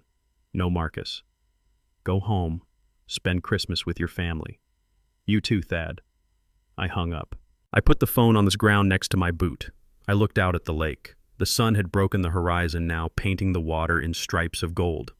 The light hit the snow, turning the world into diamonds. I reached into the back pocket of my jeans. I pulled out a crumpled piece of paper. It had been sitting there since the party, since the moment Braden had handed it to me with that smug look on his face. It was the brochure. Golden Meadows Senior Living. I smoothed it out on my knee. I looked at the glossy photo of the smiling old people who were really sedated and ignored. I looked at the slogan, "Dignity in your twilight years." I remembered the smell of that place, the urine and the pine cleaner. I remembered Braden's voice whispering in my ear, "Next Monday the bulldozers are coming." I remembered him standing in front of his friends telling me the best gift I could give was to stop existing. I looked at the fire. The flames were hungry, dancing orange and blue. "You were wrong, Braden," I whispered to the empty air. "I did not stop existing. I just stopped being the victim." I tore the brochure in half. The sound of the thick paper ripping was sharp and satisfying. I tore it again and again, until it was just a pile of confetti in my calloused hand. I threw the pieces into the fire. I watched them catch. I watched the glossy finish bubble and melt. I watched the picture of the nursing home turn black and curl into ash. I watched the lies burn. The smoke rose up, carrying the last of Braden's threats away into the winter sky. I leaned back in my chair. I closed my eyes. I felt the heat of the fire on my face and the cold of the wind on my neck. I was alone. My daughter was in a slum. My son-in-law was in a cell. My wife was in the ground. But I was here. I reached down and picked up a thermos of coffee I had set by the fire to keep warm. I poured a cup. I held it up to the sky. "Merry Christmas, Lucille," I said. I drank the coffee. It was strong and bitter and hot. It tasted like freedom. Summer came to the lake not with a shout, but with a whisper. The ice that had choked the shoreline melted away into deep blue water, and the bare trees that had witnessed my son-in-law's downfall exploded into green canopies of maple and oak. 6 months had passed since the night the police took Braden away. 6 months of silence. 6 months of peace.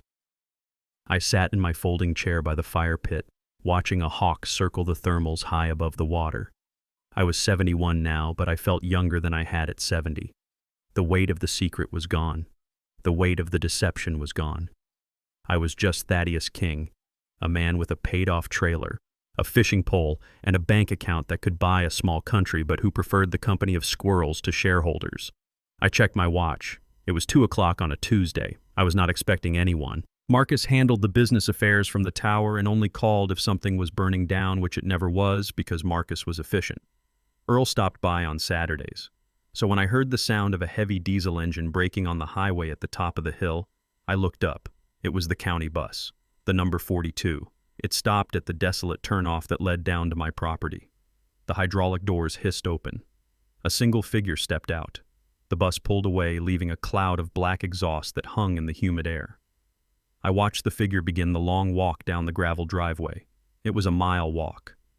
In the old days, Zoe would never have walked a mile. She would have called an Uber. She would have called me to come pick her up. She would have complained about her heels sinking into the dirt. But this figure did not call. She kept walking. As she got closer, I squinted against the sun. I saw a woman wearing jeans and a simple white t-shirt. She carried a reusable grocery bag in one hand. Her hair was pulled back in a ponytail, not styled in the elaborate waves she used to wear. She looked thinner, much thinner. The softness that came from 3-course lunches and spa days was gone, pared away by the friction of survival. It was Zoe. She reached the clearing where the airstream sat. She stopped about 10 feet away from me. She was breathing hard from the walk. Her forehead was slick with sweat. I stayed in my chair. I did not run to her. I did not smile. I waited. She looked at me. Her skin was darker tanned, not by a spray bottle, but by walking to bus stops in the sun. There were dark circles under her eyes. She looked tired, bone-tired. The kind of tired you feel when you have been on your feet for 10 hours straight. "Hi, Dad," she said. Her voice was different. It was quieter. The whine was gone. The entitlement was gone. "Hello, Zoe," I said. She shifted her weight from one foot to the other. She looked at the airstream. She looked at the lake. She looked at the truck. "I took the bus," she said, pointing a thumb back toward the highway. "It stops at the junction." I said. "It is a long walk." She shrugged. "It is not so bad. I am used to walking now. I sold the Rover. Well, the bank took the Rover, but I walk everywhere. It saves money." She stepped a little closer. She held out the grocery bag. "I brought you something," she said. I looked at the bag. "What is it?" I asked. She reached inside and pulled out a white cardboard box. It was tied with a piece of butcher's twine, not a silk ribbon. "I made it," she said. "It is red velvet, your favorite. I know it is 6 months late, but happy birthday, Dad." I looked at the box. Then I looked at her hands. That was what stopped me. That was what broke the dam of my resolve. Zoe's hands used to be soft. They used to be manicured with French tips and lotions. They were hands that had never touched dishwater. The hands holding the cake box were red. The knuckles were swollen. The skin was rough and peeling. There was a healing burn mark on her forearm, the distinct crescent shape of a hot sheet pan or a fryer basket. Her fingernails were cut short and clean with no polish. These were working hands. These were hands that had scrubbed floors, hands that had washed thousands of plates, hands that had earned every callus. They looked like my mother's hands. They looked like my hands. I stood up. I walked over to her. I took the box from her. It felt heavy, solid. "You baked this?" I asked. She nodded. "I use the oven in the apartment. It runs a little hot so the edges might be crispy, but the middle is good. I bought the flour and the cocoa powder from the tip jar." She looked down at her shoes. They were sneakers, cheap ones, worn at the heel. "I didn't come for money, Dad," she said quickly, as if she was afraid I would send her away. "I promise. I don't need a check. I paid my rent for next month. I wanted to see you." I looked at her face. I searched for the lie. I searched for the angle. I searched for the Zoe who wanted a Porsche. I couldn't find her. She was gone, burned away by the fire of reality. "Sit down, Zoe," I said. I pointed to the other canvas chair, the one opposite mine. She sat. She looked grateful just to be off her feet. She leaned back and closed her eyes for a second, listening to the wind in the trees. I went into the trailer. I put the cake on the counter. I poured 2 mugs of black coffee from the pot. I carried them outside. I handed one to her. She took it with both hands, letting the warmth seep into her aching palms. "Thank you," she whispered. I sat down across from her. I took a sip of my coffee. So I said, "Tell me." "Tell you what?" she asked. "Tell me about the last 6 months," I said. "Tell me about the apartment. Tell me about the job." Zoe took a deep breath. She blew the steam off her coffee. "It was hell," she said bluntly. She looked me in the eye. "The first week I thought I was going to die. The apartment had roaches. The heat didn't work. I cried every night. I hated you, Dad. I really hated you. I lay on that mattress and I cursed your name. I waited for you to call. I waited for you to save me. And when I didn't call, I asked. Then I got hungry," she said simply. "I ran out of the cash I had in my purse. I realized nobody was coming. So I walked to Sal's diner, the one you told me about." "Sal," I said, smiling slightly. "He is a tough old bird." "He laughed at me," she said. "I walked in there in my designer jeans and asked for a job. He told me I wouldn't last an hour. He put me on the dish pit." She looked at her hands, rubbing the burn mark on her arm. The water was scalding. The grease was everywhere. My back hurt so bad I couldn't stand up straight. I broke 3 plates the first day. Sal docked it from my pay. I went home with $40 and blisters on every finger. She took a sip of coffee. "But I went back the next day." "Why?" I asked. "Because I had to buy eggs," she said. "And because Sal told me I was useless, just like Braden used to tell me I was useless without him. And I wanted to prove him wrong." She looked out at the lake. Her eyes were clear and steady. "I worked double shifts. I learned how to close the grill. I learned how to mop a floor so it doesn't leave streaks. I made friends with the waitress, Maria. She showed me how to budget for groceries. She showed me which bus to take to save time." She paused. "I met a guy," she said. I stiffened. "A guy. A customer." She continued. "He came in with a suit, expensive watch. He started flirting with me. He told me I was too pretty to be washing dishes. He offered to take me to dinner. He offered to take care of me." I watched her closely. This was the test. This was the trap.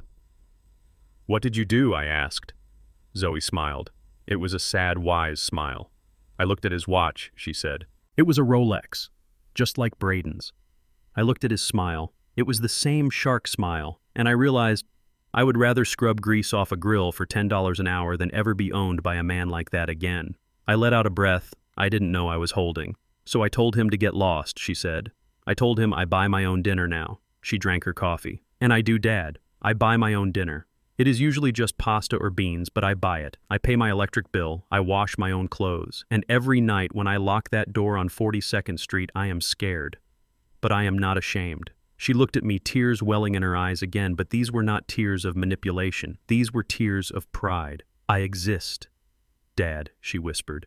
"I exist without the money. I exist without the mansion. I am Zoe, just Zoe. And I think I like her better this way."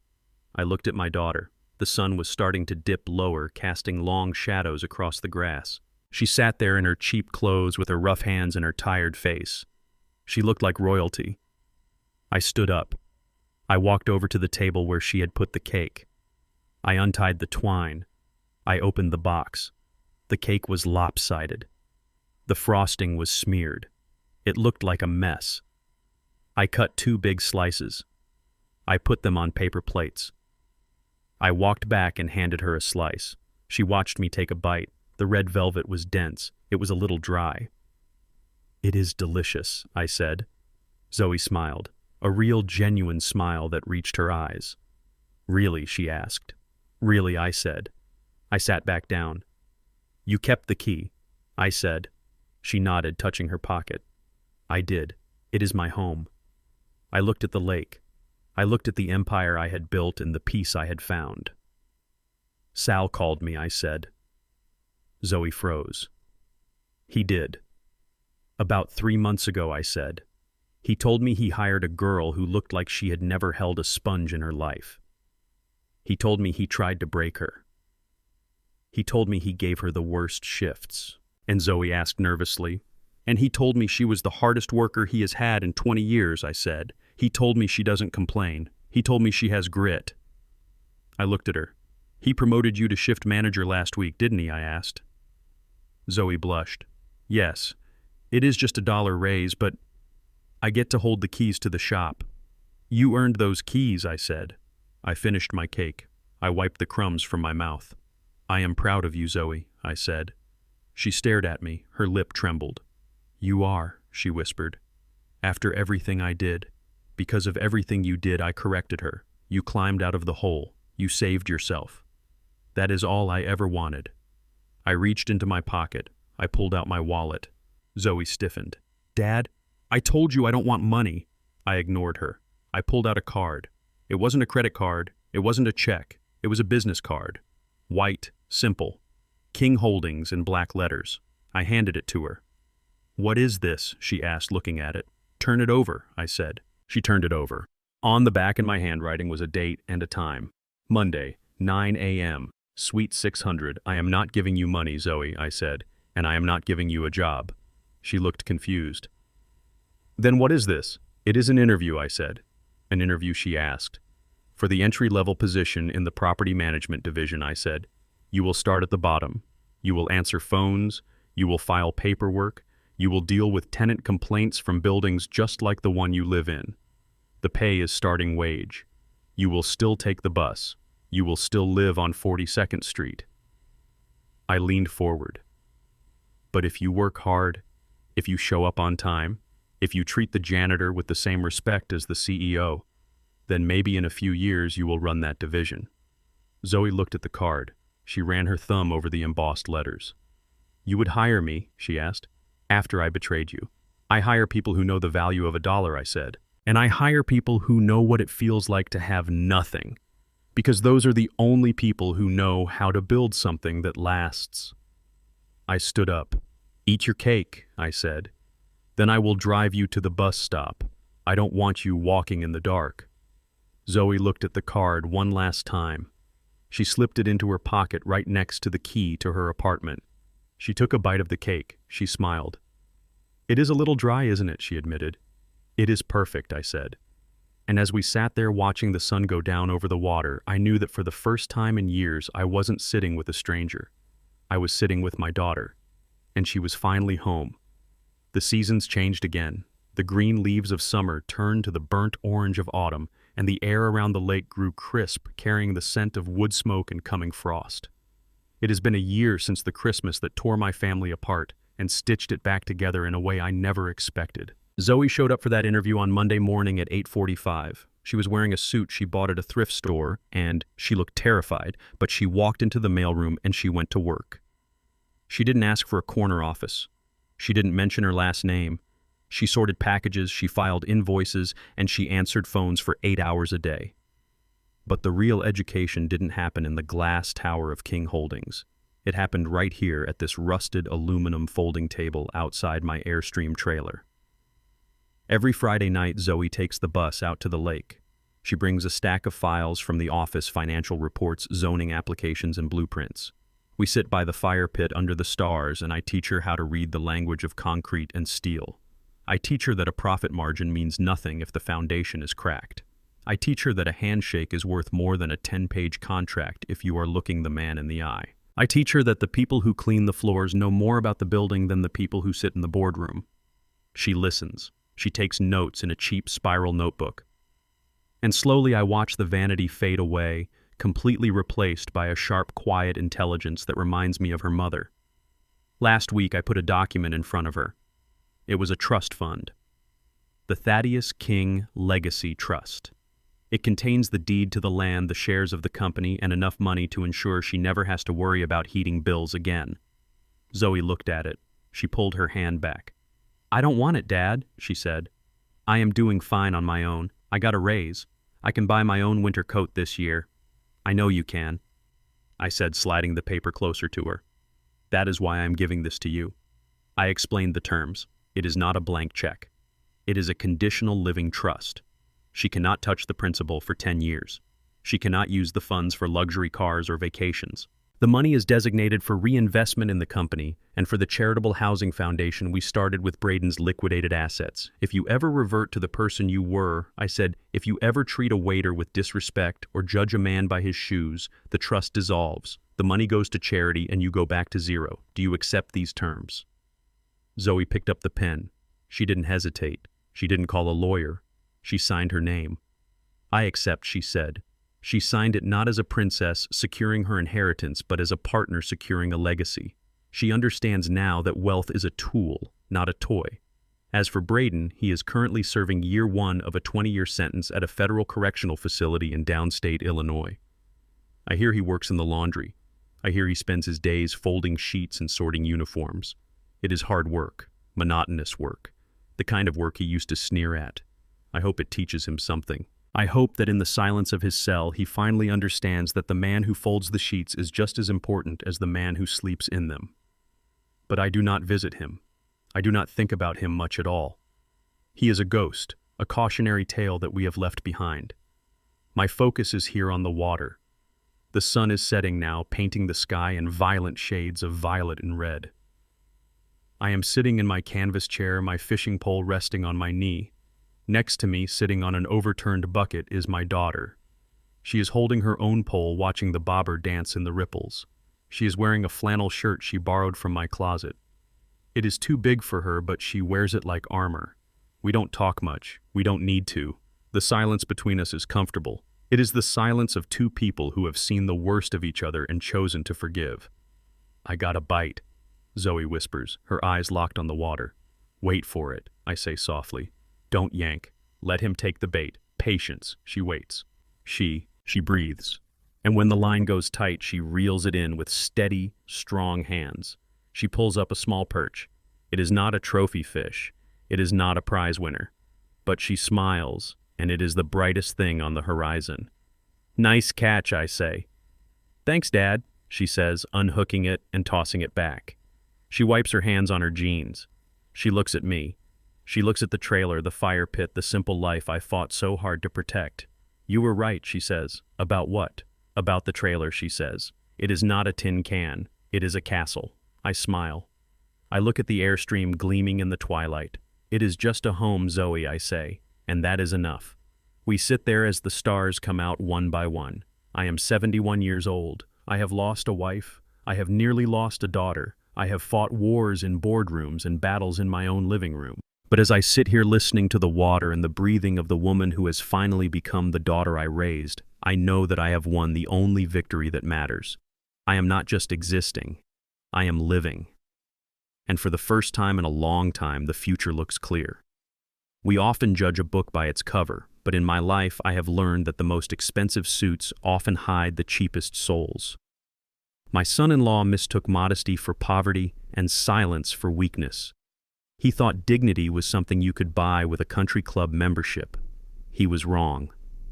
True wealth isn't about the skyscrapers you own, it is about the principles you refuse to sell. When you build your life on the foundation of greed, do not be surprised when the ground beneath you belongs to the very person you tried to bury. If this story touched you, or if you have ever had to teach someone a hard lesson about respect, please hit that like button and subscribe to the channel. Have you ever dealt with a family member who valued money over love? Let me know your story in the comments below. Stay humble, stay strong, and I will see you in the next video. Manati in Chandeliers.